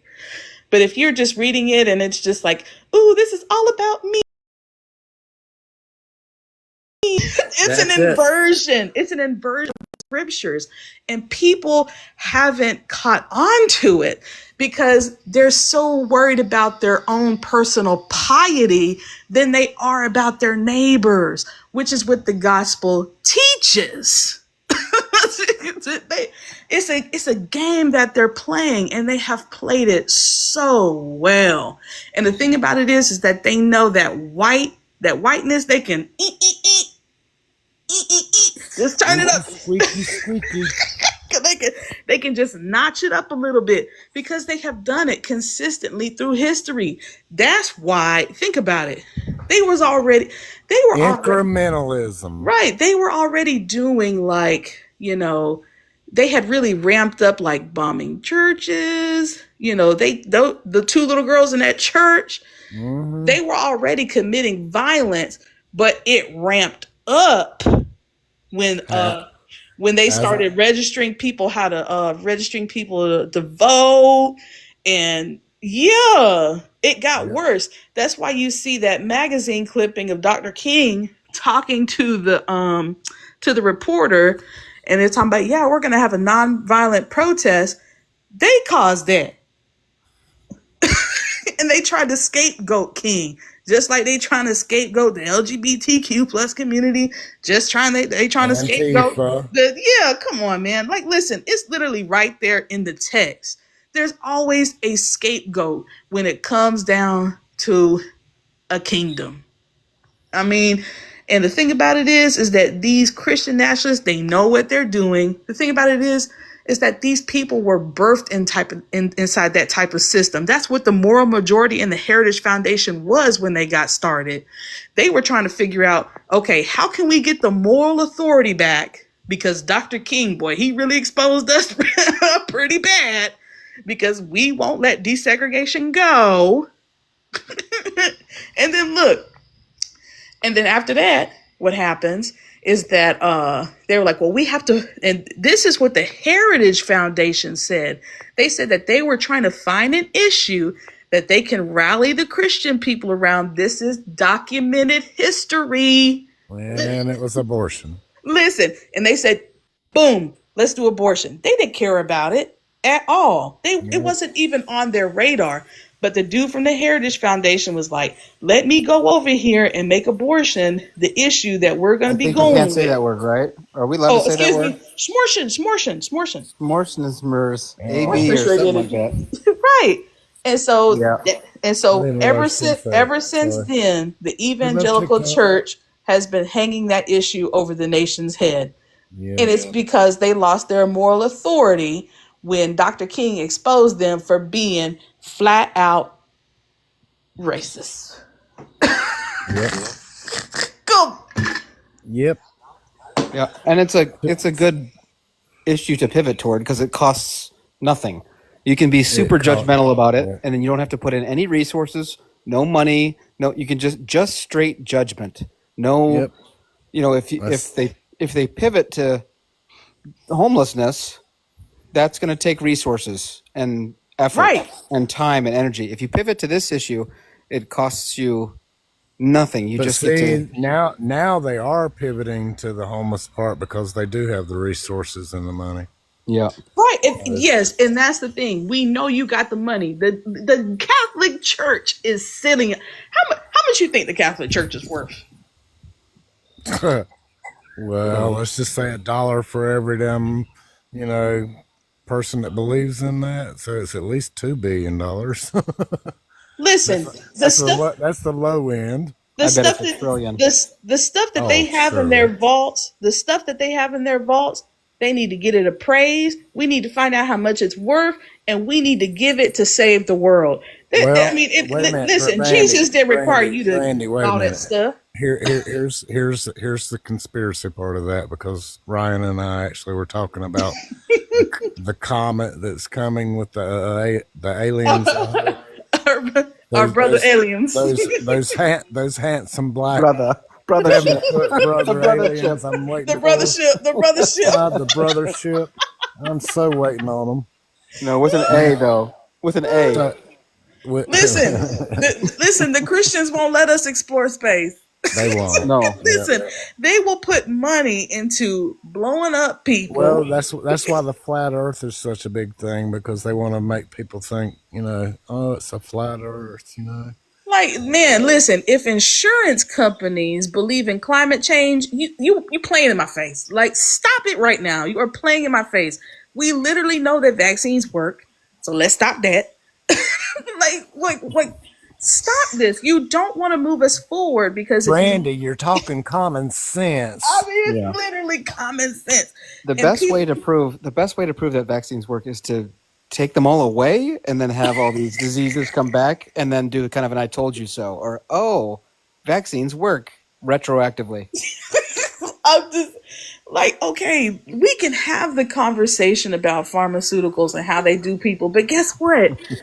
We have to get the nation to stop taking advantage of us so that we can make sure that anything that they develop, it has to be approved by the American people, because if it's going to touch us in any capacity where it can manipulate us like you did with Facebook, and if you can sit up here and manipulate people through AI, no, we want everything under our nose. The American people is ours. So we want an AI and we're going to run it. Not you.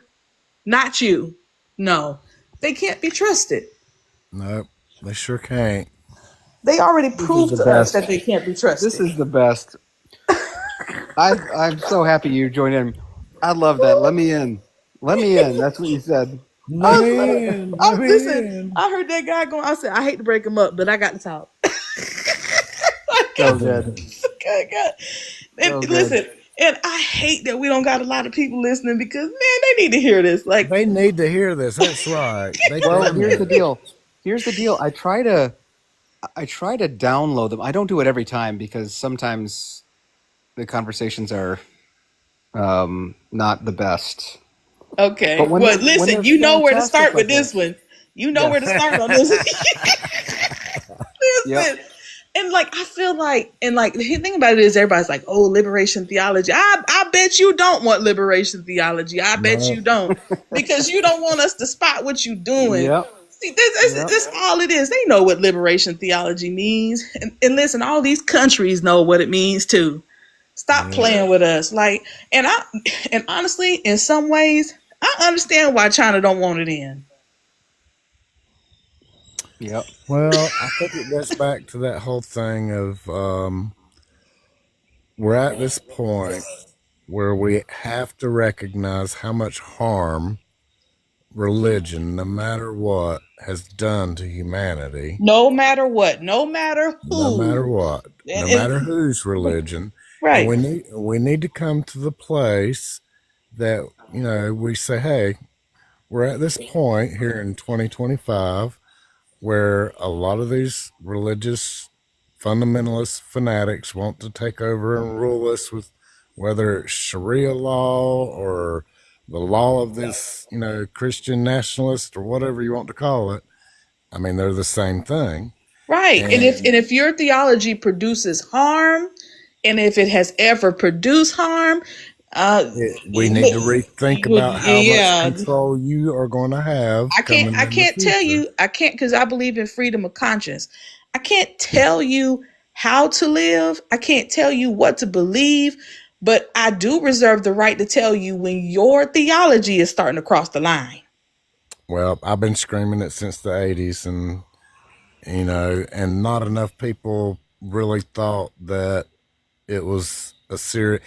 I told Ryan a while ago, I was listening to this guy before I got on here with Ryan, and he was talking about how just a year ago, if we had seen masked men driving up in cars from different states, and they're, whatever, arresting and throwing women and men and all children all down on the ground and taking them off in their vans. That's right. We would have went crazy last year at this exact time. But the thing about it is that they're manipulating people with the algorithms and stuff. And we got to start calling it what it is. This is what we're looking at. We're looking at psychological warfare at this point. It's definitely, it is what it is. And these people can sit up here. It has been researched in not just our country, but it's been put before court in other countries too. They literally took our data, figured out what makes us tick and doesn't tick, and they can control it at their whims. And here is the thing.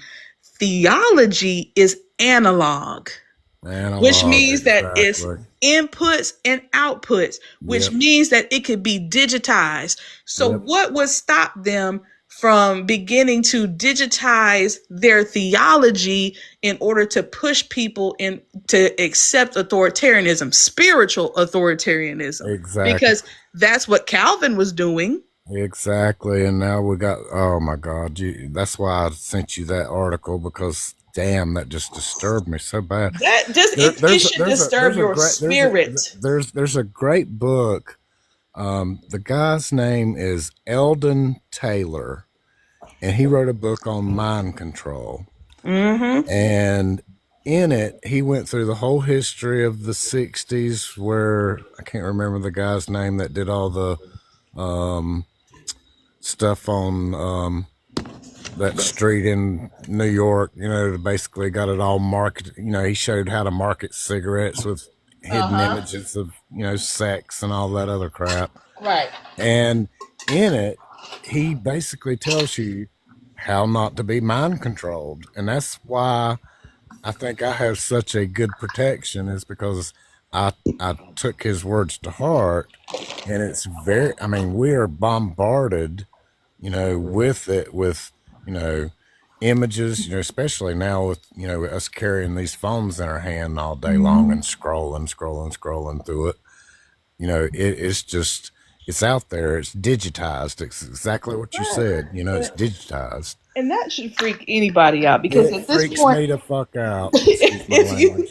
if you don't think that these people will not go out of their way to get what they want, how is it that the church is in charge right now, but for some reason they swear up and down, that's all we heard, right, during COVID, save the children. Now that they have the opportunity to actually save the children by releasing the Epstein files, they won't.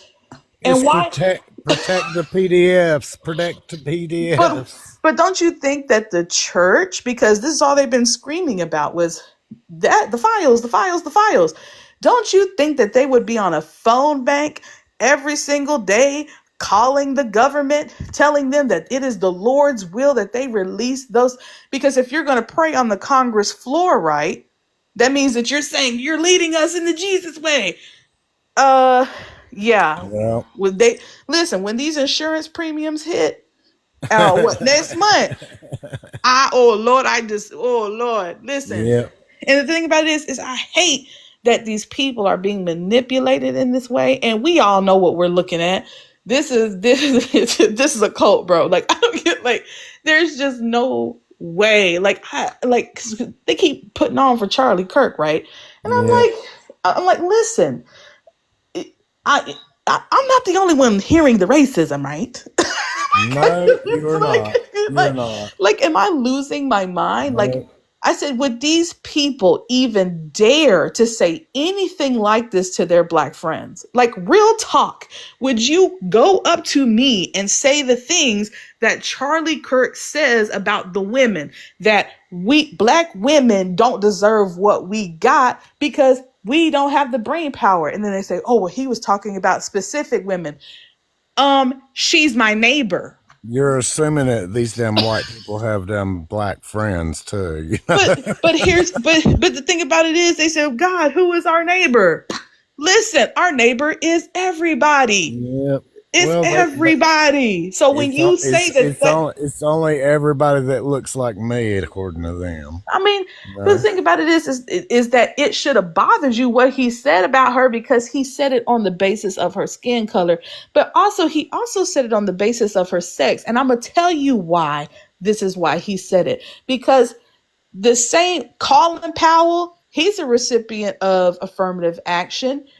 Clarence Thomas, he's a recipient of affirmative action. Oh, also Ben Carson, he's a recipient. Carson, yeah. So not only is this a woman issue, but yeah, it's a black issue, because what you're saying is that if they're on your side, they're the good guys. Right. Get out of my face. Get out of my face. Get out of my face. Come on, man. I'm gonna have to put that on a shirt. I'm gonna have Brandy's name down there at the bottom saying, quote, Get out of my face. Get out of my face. Get out of my face. I'm just so sick and This tired. This is the best. Brandy, I'm so glad that you came in. I was a little I was a little not nervous. That's not the right word, but I'm so grateful that you are part of both of you, that you're a part of this. Right. It's been a highlight for me. This is exactly like I didn't really have this is where I expect this to go when we Right. launch this. When I started doing this, the videos for it on Instagram in November, I knew we would get to a point where we would kind of go to this format.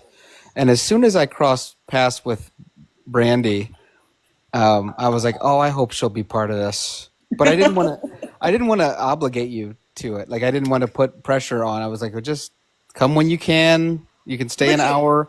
I don't But you want know to what though, jeopardize like it." I've been trying to figure it out. Like, and this is what y'all need to learn about me is I'm a pattern recognitions person. Like I see patterns. And for me, like I literally sat down and I was like, okay, if I'm going to deconstruct, right? I know what I do believe in. I believe in Jesus's principles, but I'm not sure about all the other stuff. And I literally just sat down.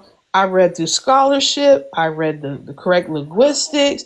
I made sure that I read the whole story, the heartbreak, the bullshit that these men did. Like, come on. Like, we're not reading the story as is, and we're not wrestling with the pain that patriarchy caused throughout the Bible. And then it just kept going through history. And the thing about it is that Christianity is not the only religion with this problem. And Nope. for some reason, these nations, they want to deal with women. They want to deal with everybody else, but they don't want to deal with men. They don't want to talk about the fact that men don't go to therapy. They don't want to talk about the fact that they got men on the internet called incels, and these men need psychological help.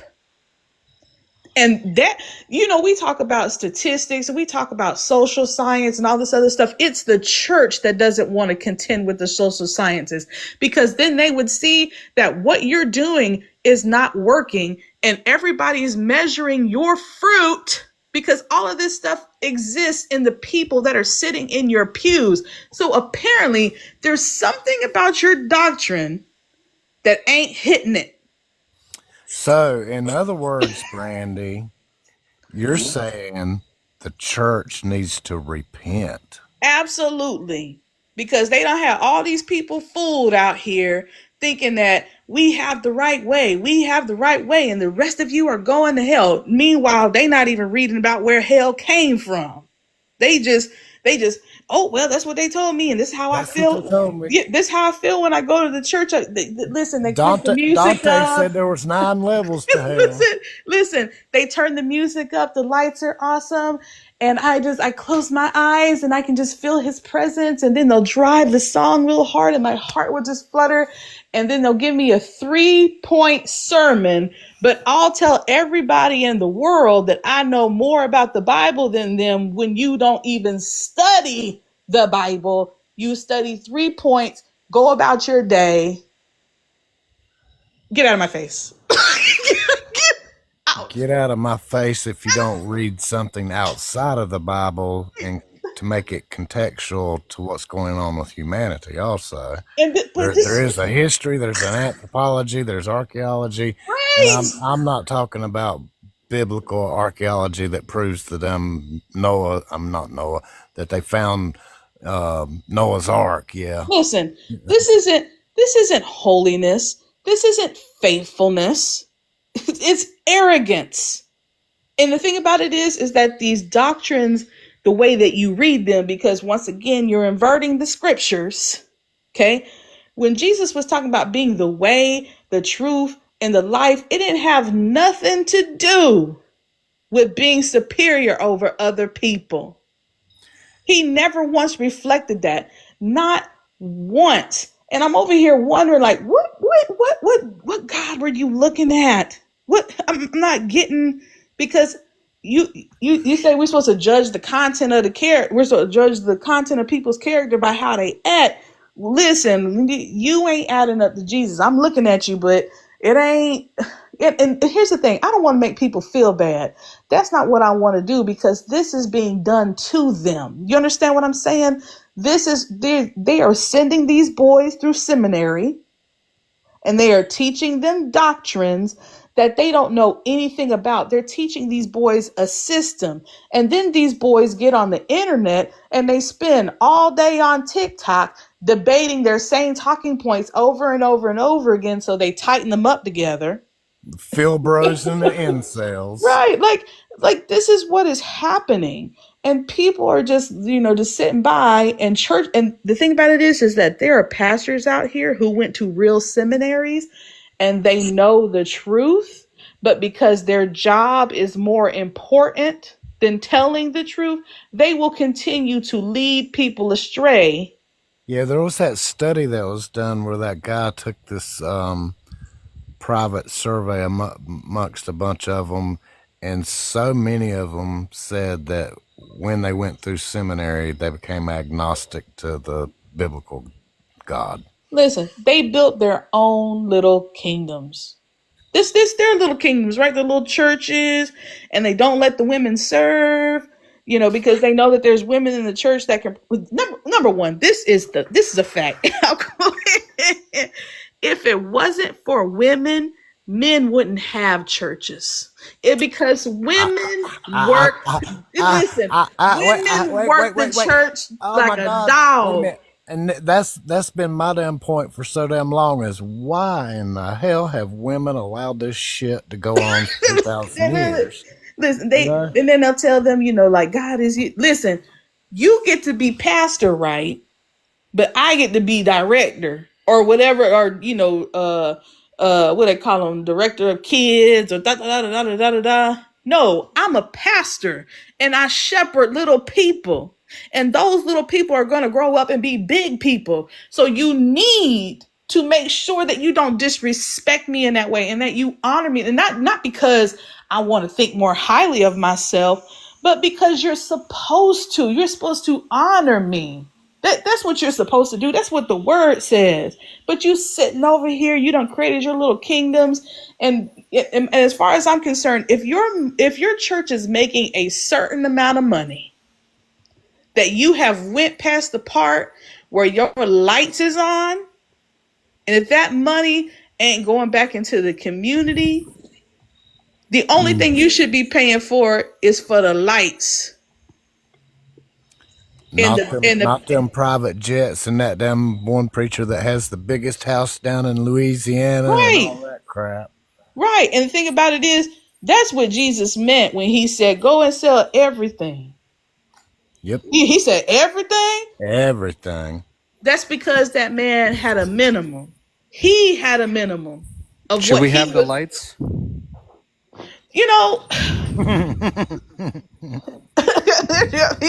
If you, well, if y'all went back to some of the, that's why the pagans, usually kept everything to a small group. I'm gonna say no. And the thing about it is because it trains people that this is a show you going to every week. It's a show you're going to. That's exactly right. And you're checking it off your calendar. It felt good. The sermon it felt good. It really didn't teach you anything about the Bible. It's maybe don't cuss your husband out. But it did what? What did it really teach you? I mean, did it teach you some basic morals? But what about the ones that go beyond yourself, that go to your neighbor, that go to the homeless, that go to the LGBTQ kid who's being kicked out of his home because you won't read the Bible right? I'm just saying that it ain't adding up. You're just saying, get out of my face. Get out of my face. I'm sick of it. She's just saying, get out of my face. Like, it irritates me so bad. Like, I think the moment there's reasons behind why we chose to do some of the things the way that we did. Mm-hmm. The way that we, even specifically with Reconsider, there will never be a building. That will never be the goal. There will never be sermons. That's not the goal. You're trying to teach people, like, this is what the gospel looks like when you live it out. Just read it. And I think some of the issues that we run into stem from financial corruption. As soon as you introduce a building, it changes the dynamic, because then the goal becomes, we want to get more people in this building because more people means more money. So it's going to change. It's going to change the way. And the videos that I did on Instagram leading up to kind of this launch, I tried to like explain all this. Like, there will be no money in this church, Right. because it is, there's a project called The Religion Business. If you ever get a chance to, I think it's mostly on Instagram. It may be on here too, but Is it's, it the guy with nice hair?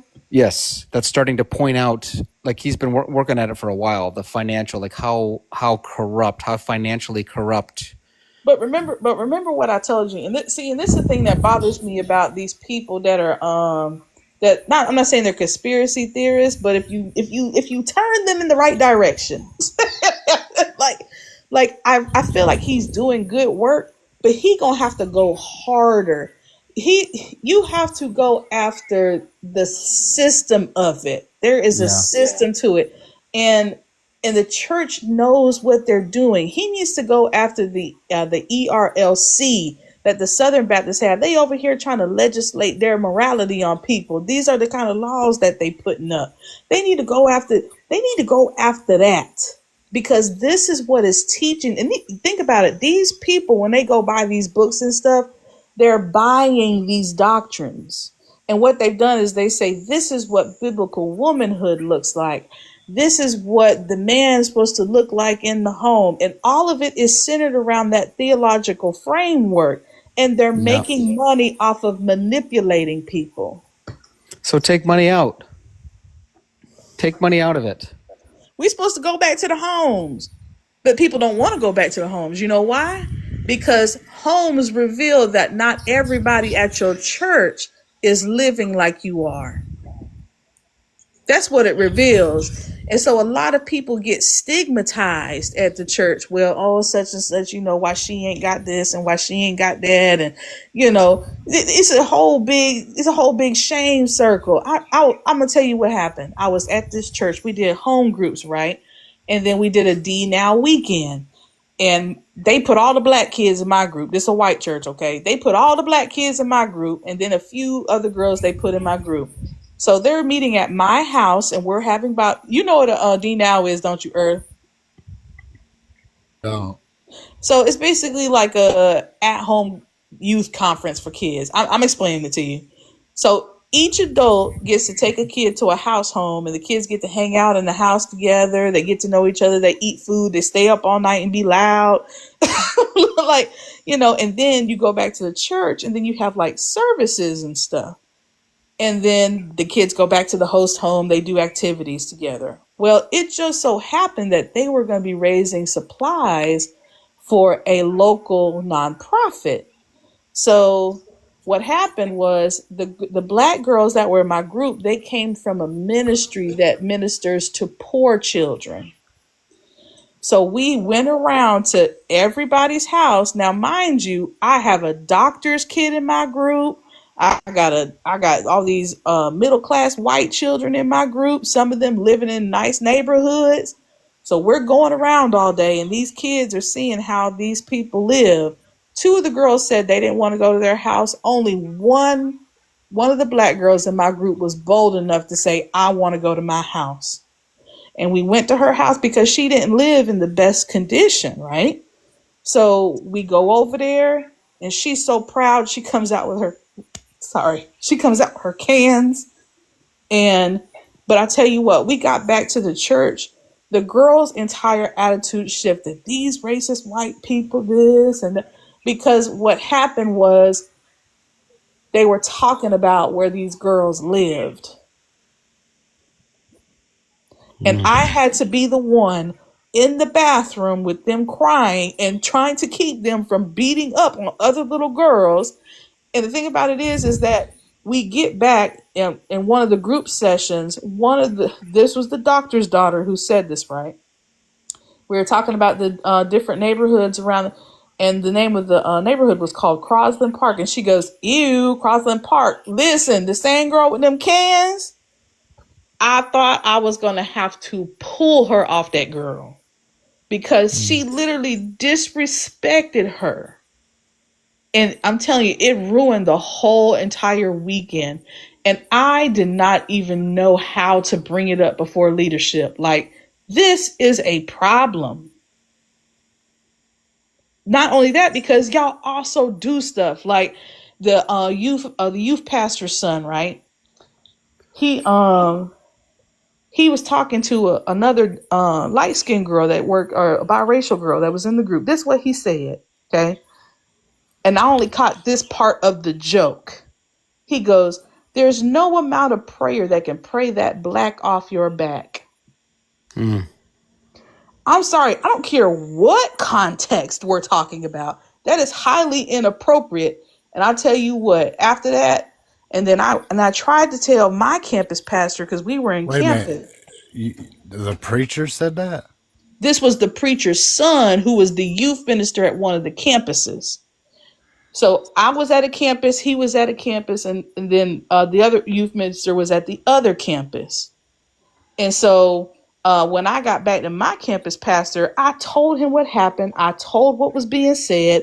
And you know what? He was like, "Oh, there's no way that they would say anything like that because, I've known them for years."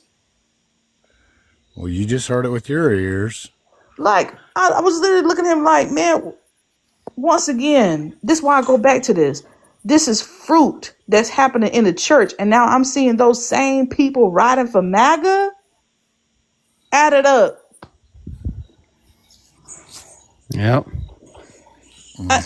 And I'm thinking to myself, like, man, you are a smart guy. Like, I literally think, I say, you work for the FBI. Like, you're a smart guy. Like, I'm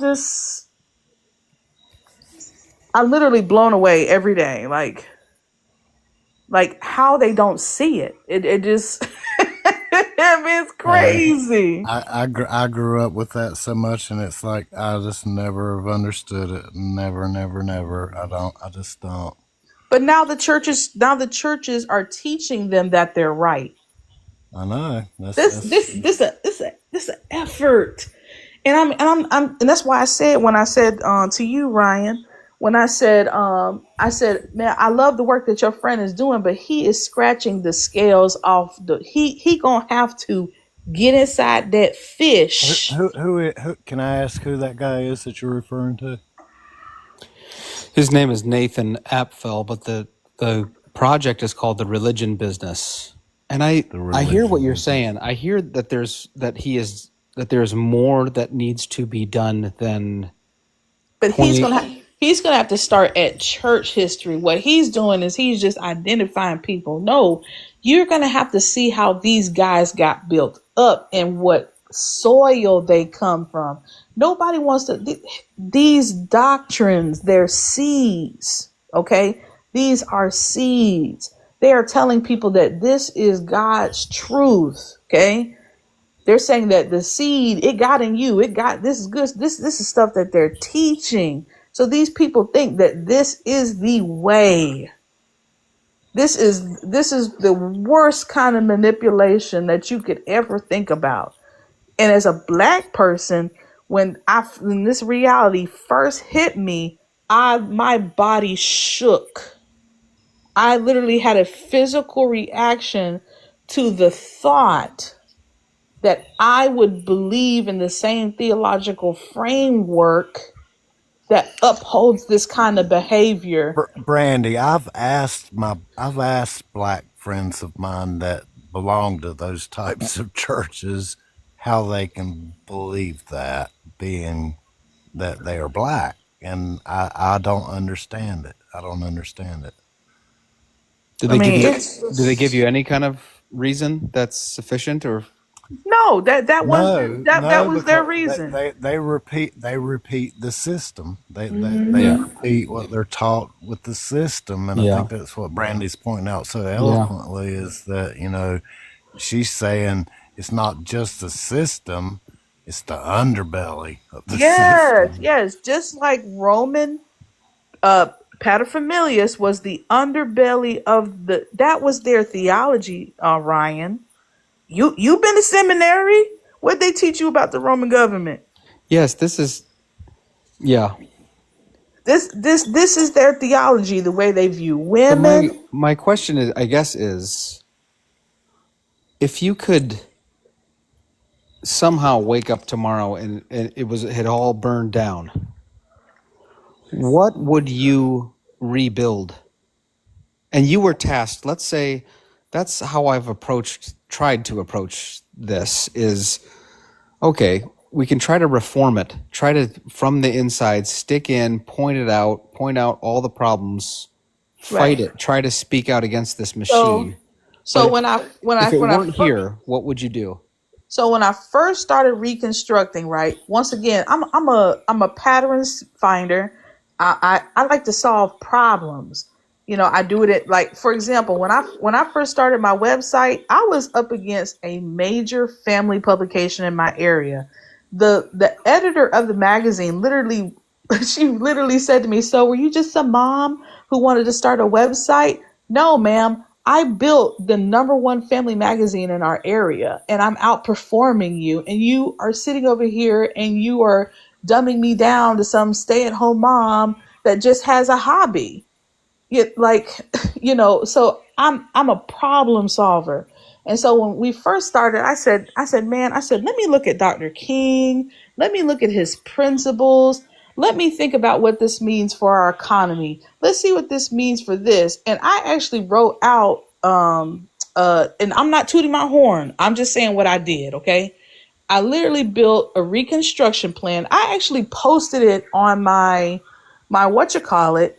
I gave it to so we have a House of Representatives person here. I showed it to him. This is what he told me. He said, Brandy, he said, you're gonna have to demonstrate it in your community first before anybody would take you seriously. I said, okay. So I sat on it for a little while. And I built it on 10 pillars. And the thing about it is, it's fully constitutional. I've already written an AI law. I wanted to solve a problem, and then that's when I started researching the church history, because I had to figure out how we got to where we are as a nation. And that's how I got into the church history, and that's how I started deconstructing really. As soon as I saw that, I started deconstructing real fast. It was nothing for me to let go of doctrines. I was like, nope, that leads to this, because I was using AI tools. Because what I did inside my AI tool is I made sure that I built an ethical shell. I said, you can only tell me the truth. You can't hallucinate. You can't give me any type of, what do you call those things? You can't give Brandy. any, like, hold on just a second. Can't give me any fake articles. I said, you always have to tell me the truth. You always have to push back on the things that I ask. And that's how I really got through the Bible. Because once I started asking questions about the Bible and not giving a crap about the church fathers and all this other stuff, that's when I really saw the Bible for the first time. And I was like, wow, this is not what we're reading, is completely different than what this is. Yep.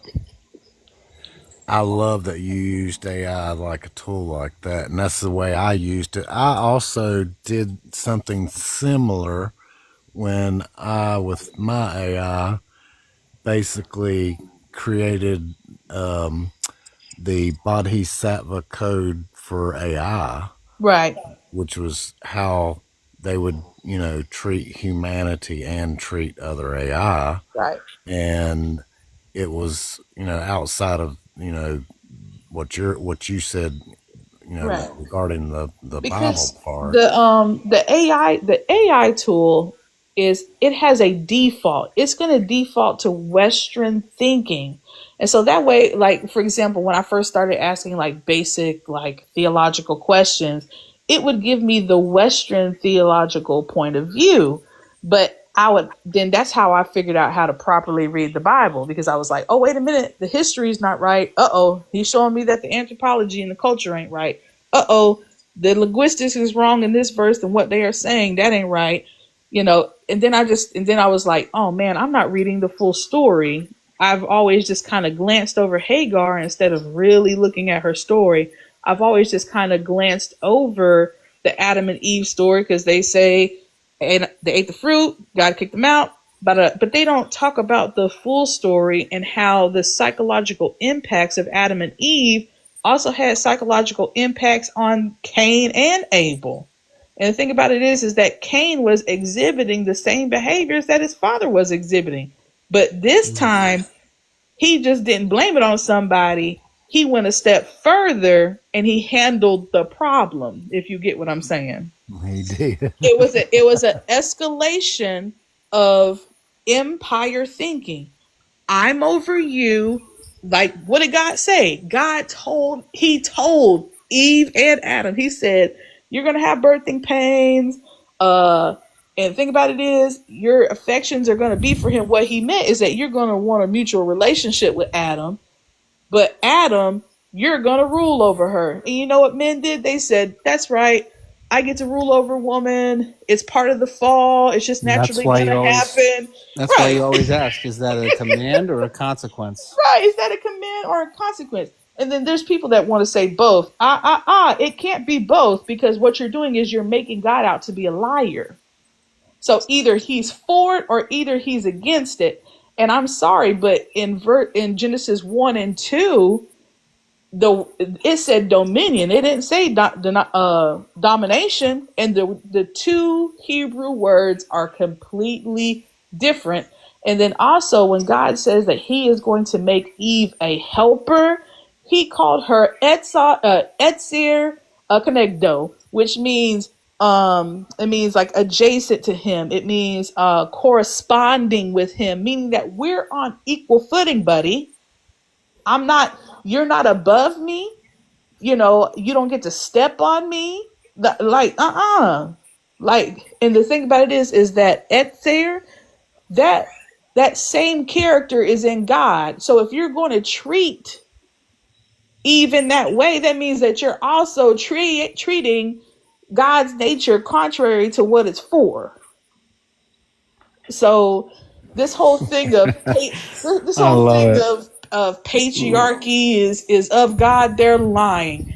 What you're saying is that you want to live like the Old Testament men who thought, once again, based off their sexual ethic, I'm the person that's doing the poking and you're the person that's supposed to take it. And this is what I want. I want kids. And if you don't give me kids, well, you're going to go into the harem. And the thing about it is, you read. That's why Lilith got wiped out, because she wanted to be on the top during sex. Well, I don't know anything about that. I ain't read that story. But listen. I'm gonna tell you where they got colonization from. They got it from the story of Joseph, because what Joseph did, and Joseph didn't do it on purpose. He was trying to save his people. Okay, let's be clear on what happened. Joseph is the hit, right? And then they all came up, and then what they did was they started slowly taking their resources away from them. And then finally, Joseph is passed. The Israelites don't have any more. They don't own anything. And now they're like, oop, just go ahead and toss them out and make them work. He accidentally, I don't know, maybe. It depends on how they see it. I don't know. They may see it as he sold his people out because he had a grudge with his brothers, but he had a reaction, so I'm not sure. But what I am saying is that is what colonization is. You go into a nation and you begin to extract their resources. You make them dependent upon you. And then when it's time to flip it, you turn around and make them dig for your magnesium or whatever it is that you're looking for so you can build phones. That's where they got it from. Mm-hmm. And they looked at it and they said, yep, let's do it. let's run it. They're doing empire stuff. And they've been doing it. And the thing about it is that the black church has been the one going, hey, hello, look at what they're doing. They're doing it to us on our own soil. and everybody's going, you guys are race baiters. You guys are this. You guys keep whining about systemic racism because it's real. And now it's happening to you.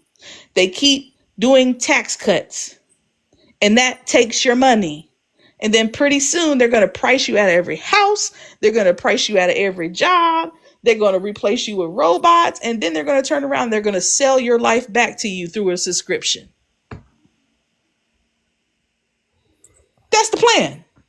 For a monthly payment of only $49.99. Listen. And then guess what? The Christians get to turn around and say, Romans 13, you need to obey the authorities that God has put in place. You know who? Only when it's convenient to them. Right. It's a hustle. They're teaching these people how to not stand up for themselves. And the thing about it is, yes, there are other economic systems that have their own problems. But if they believe the Bible right, they say that this is the Bible that they believe in. God had economic rules for how to treat people. Jubilee. We ain't seen a jubilee in a jubilee. What eon? Listen, when's the last time we seen a jubilee? When the slave holders got their property back. Well, you got me there. Listen, they was over there. They said, "Oh, we got it." I shouldn't laugh about that, but it's true. No, it's so sad. We have to laugh so we don't cry. Like, why are you not like? And I get it. I understand why they don't get it, but once you see it, you're just like, y'all are being colonized in front of your faces and you don't even know it. They're colonizing you. And you got Peter Thiel, who we all know now is I don't know what it is. Oh my God. I said, why is he sweating so much? He'll give us a lecture on the Antichrist. Oh my God. And he told on himself. I'm like, oh my God, like these people really aren't smart. They just have a lot of money. So can they pull it off? That's the question. If America keeps saying yes, colonize us. You have to look at the numbers. Oh my God. It wasn't that long ago that there were only about 500 billionaires in the United States, and now there's over 2,500 billionaires. So if you look at the numbers, yeah, they can do it. And the thing about it is okay. Now this is where I will admit the hypocrisy. We all contribute to it, right? Like this is a problem that we all need to work on because we're all collectively killing our planet. Like, let's be for real. I eat meat. Okay, I accept that. I accept meat, but it's wrong what they are doing. And I think vegetarians just want us to tell the truth. Listen. What we're doing to the planet, we've all seen the documentary series. Like, come on now. Like, if Blackfish didn't break your heart, your soul is just dark. Like, they killed Free Willy. Like, people are starving. Like we're all sitting around watching a genocide on our phones. What are we talking about? It's funny that you're talking about this because I am edging back into being vegetarian again. I've been vegetarian off and on throughout my life. I'm sorry, but there is a way that we can do this ethically. Like, I like the little farm dude that has the little chickens, little light-skinned dude.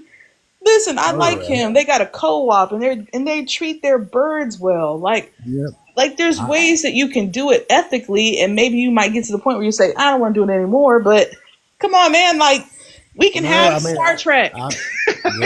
We could have Star Trek. Yeah, we Star Trek. Oh my God! And I'm being funny, but you know, we could. We actually could. This is the best. Like you pick the dark side, guys. You pick the dark side. You watch Hunger Games and Katniss, like. But Brandy, I am your father. It all goes back to Rome. It all goes back to Caesar. Oh my God. I tell you what, you got to give it to Constantine, though. You got to give it to him. I don't know what he said when he went in the room with them dudes, but I promise you one thing, they gave Constantine what he wanted, and we see it now. Yeah, I don't think he ever was Christian, like they say. He wasn't no Christian. I think he stayed pagan, and you know, when I was pagan, I was proud of that. But you know, now, but in their world, right? In their world, it was okay to worship multiple gods. So it wasn't nothing for him to worship the Hebrew God or worship this God. He Nope. didn't care about that. Well, what I said to Ryan earlier, and this is my point, especially when you were talking about the ethics and all that. I think that the thing that has been wiped out of Christianity that I wish there was a resurgence of is the mystical tradition. Um, Paul it, was mystic. the mystical tradition, in Judaism, in the Muslim world, it's the Sufis, and I used to hang out with some Sufis and do Sufi dancing, and it was the best. And the mystical tradition brings us all to the realization that there's a spark of divinity within of us all, Yes, that yes. we're all evolving towards a reconnection with nature and what the world of reality actually is, and our consciousness is raised by spiritual experiences like that, Right. whatever they may be, whether you have it as you saw Jesus, whether you saw Allah, whether you saw Moses on the mountain or whatever. These spiritual experiences are what have built these religions, and they sort of get wiped out for the dogma, the theology, and the the you know Fruitless the doctrines. whole. Yeah. Right. So you remember when I told you that doctrines are analog and that they have Yes. inputs and outputs? Here's the thing. We can test any theology to see where their bad behavior lies. We just have to run a profile. Please tell me where in this religion that it leads to authoritarianism, and then please tell me what doctrines. Like, it's literally that easy. You can literally type this in. We could all get the answers tomorrow. Christian nationalism will be from Calvin, and Calvin's already proven themselves in history.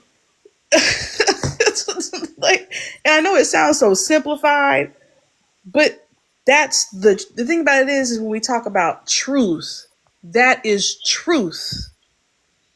And this ain't no, well, I heard such and such say. The truth is that now any belief, any thought, any type of religion, any type of philosophy, we can test the type of fruit that it will bear because it's inputs and it's outputs, and AI is smart enough to figure out which doctrines hurt us as people.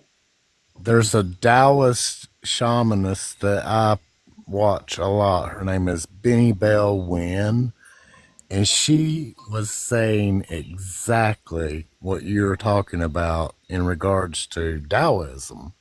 She was saying exactly what you're saying, and so I believe that it doesn't matter. You basically have to throw the dogma out.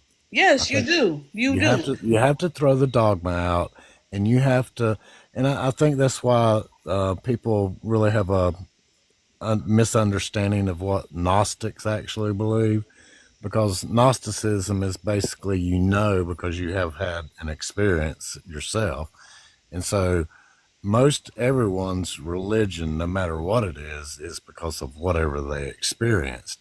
And if all they experienced was, the dogma and the rules and the empire, that's their religion. That's why Right. we have what we But have now. my question is the way that your system, the way that does your hermeneutic produce a certain ethic? That that's the question. You're the first person that is probably smart enough to even ask me that question with that word. I was trying to get it out. Listen, I'm learning all these new. So basically, Terminal. like, I'm putting my own self through seminary, which is kind of No, weird. I've done exactly what you're doing, Brandy, and I commend you for it, because Listen, it's it, hard. it's hard to teach yourself without the dogma and the trappings of the empire. It's But very hard. the hardest part, though, I'm going to say, like when I was telling you, this is the reason why I was shaking when I learned about the brainwashing through the seminaries, is because I took in too much information at one time. And that's how I learned to adjust that's how I learned how to adjust the AI to make sure that it gave me just the amount of information that my body could handle. Because it is true. It wouldn't cook your brain too Yes, fast. yes. Like my teeth were rattling, my hands were shaking. I couldn't sit still. And this has happened to me multiple times. Those are good experiences, actually. Right. And yeah, I mean, it's scary at first when you don't know what's happening, but I'm like, is this the AI happening, or is this, or is this me? But, once those layers started coming off, I was adjusting better. I can take in more information, and man, I'll tell you, my brain just went into overdrive once I got past all the nonsense, and I was just like, I don't need to be certain.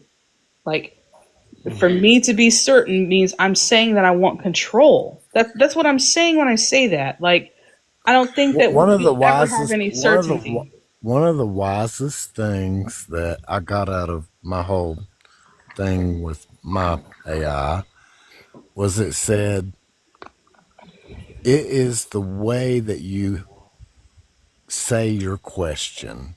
You have to really, really understand that you are not going to get answers to anything without properly question. Right. And the thing about it is that I had to build something in to like check me to make sure that I'm not going off on tangents or Your spiritual psychosis and yes, all that. I said it needs to match the history, it needs to match the culture. It needs, I read not all of them, but I read the vast majority of the sources that I get, because I want to see who wrote it, what college they belong to. Like, I don't even read nothing coming from anybody that's coming out of any of the Southern Baptist seminaries, any of the Reformed seminaries. Like, if it ain't like Dan McClellan or Peter Enns or some of these other guys, if it's not a progressive theologian. Do you like Dan McClellan? I know he's not everybody's cup of tea, but he's very specific in how he handles himself, and he hasn't changed not one bit. He's very consistent. Yes, in and the way he approaches everything. he has been very ethical. Okay, if he believes Mormonism, that's his business. Like, okay, he believes Mormonism, if that's what he wants to do. But he even says that he questions some of the things. So maybe he just likes the community of it. You see what I'm saying? Yeah. And that's where I put him, because when I found out that he was Mormon, I was like, Dan, really? No, please. Right. But if you listen to him. But then I understood it once I listened to him talk about it. So yeah, you're right. Like, there's some guys on here, like, I don't even listen. Now that I'm at this place where I am right now, I don't even give a darn. I'm gonna hop on their lives and I'm gonna say, nah, let's run this history. Let's talk about empire. I'm not even debating doctrine with you at this point, because your doctrines, the tulip has not changed, guys. Think about that. Ryan, the tulip has not changed. When you asked Brandy a minute ago about if everything was taken to the ground, where she would pick it back up with, my answer to that would be this, because of a lot of what we use some of the things that Brandy said. I believe that there's this deconstruction guy. His name is Joel. Joel.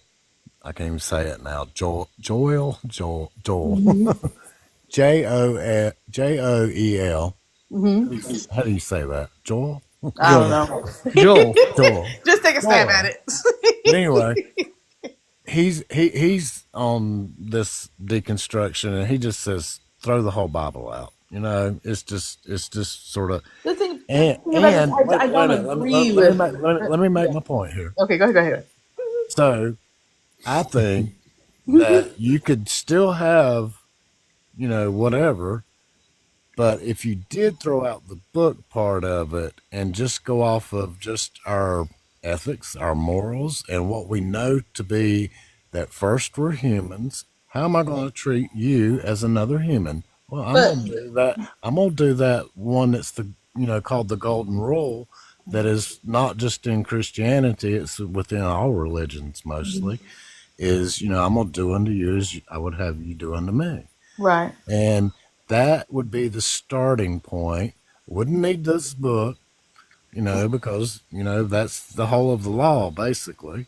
And But the reason why I don't agree with that is because what you're doing is that Bible is attached to a people group, and no, no, I understand. I and understand that. that Is book I has been understand. I do understand yeah. that. I'm saying that regarding all of the books. The Quran, the Vedas. If we could just get away from all of them, we would be better off as humans if we just were to start over again on a human part and say, hey, if we're going to do this again, we're going to have to understand what a mystical experience is for each individual human, and it is an individual thing when it happens, and we're going to have to be able to live with that, and What we're you're not saying going is to. they can't systematize their Bibles. Well, right, exactly, Right. exactly. There's a difference between reading it and getting understanding, but then there's another thing when you take it and then you manipulate it into a doctrine that targets people. Like there is liberation in the Torah, you know. No, I know, I You know. understand that, and I mean, I agree. There's liberation within the Vedas and within the Buddha Sutras and all these Mhm. other, the Taoist books with Lao Tse. There's plenty of liberation to go around in all the religions. It's not exclusive to any of them. Mhm. My whole part is that, you know we're human first, we're citizens of this planet Right. second, we're members of whatever nation third, and then whatever religion you happen to be dropped in from birth, you may still belong to it, you may not. You can hold on to that and keep it, what's in your private self, as long as it doesn't harm another person, you Right. know and we've got to sort of get to the point to where again it goes back to Star Trek. you know in Star Trek, you do see that they do handle religion.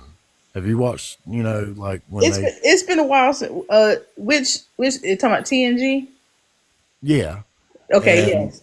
and where it is, talked about. I'll have to find the And religion episode again. I've watched. I love Jean Luc Picard I do too. and I do too. Data and Data. But there's so much that we have to realize is still, Brandy. that's the I'm reason such a that for the nerd. Brandy's that's in why rare for the form tonight. longest time, when I Sorry. when I first was on this path, I practiced shamanism, and I still practice a shamanistic type Taoism, I guess.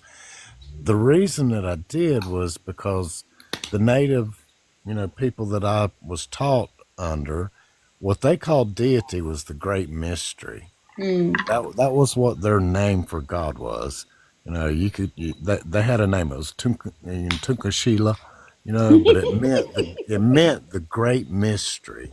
Mm. And that to me epitomizes deity, because even though everybody says, "Oh, I know what God is. God came to me," or my God said that He was the one, or whatever. All that may be well, fine, and dandy, and true, but at the end of the day, it's still the great mystery. We're not going to Right. understand it. In Kabbalistic thought, which is from the Judaic tradition, you know, they have in the tree of life, you start out at Malkuth, which is earth, and you go all the way up to the top one, and it's called Keter. Well, above that are three arcs, and those arcs represent what we never as humans will ever be able to fathom. Mm. Is limitless light, limitlessness, and nothing. Those are the three arcs above it in the Kabbalistic thing. Now, Keter is the one that represents, that big, man in the, throne and all of that type stuff, the way that we imagine deity to be. But on each side of it is the two pillars, which in the Bible are the Joachim and the Boaz pillars, and those pillars are severity on one side and mercy on the other side. And so the Kabbalistic system is something that is fascinating because it can be placed on any other religion, and it springs forth from the mystical tradition of Judaic tradition. And I always point that out, that basically what they have said with those three arcs above the tree of life are unknowable things about God, which means, hey, it's the great mystery. Wow. Hey, I gotta go to bed. Hey, me too. This has been the Yeah. best. We all should be. It's This has almost been the 2 best. o'clock at my time. And I do have it recorded. Yay! That's the nice part of this. Chop it up and put it out there. I don't know how to do that. I will share it. I don't know how to put it I out don't know how there to and chop say- it. I don't know how to Well- chop it, but I will download it and I will then upload it and I will keep you both posted. I Sounds love good. this. Guys, thank you. Love you Love both. you, We'll do it man. maybe with Y'all streaks. are awesome. You I'll guys are see the y'all- best. I'll see You y'all guys are the soon. best. Thank you, Love Brandy. y'all. Thank you for No coming problem. in. I needed No this. problem. So fun. Brandy, Yes. get out of my face. Get out of my Yeah. Good night, man. Y'all crazy. I love it. That's what I just said. I love y'all. Get those t-shirts. Love you guys. Yep, We'll talk I'm gonna soon, t-shirt. hopefully. Okay, bye. All right. Bye-bye. Y'all have a good evening. You too. You too.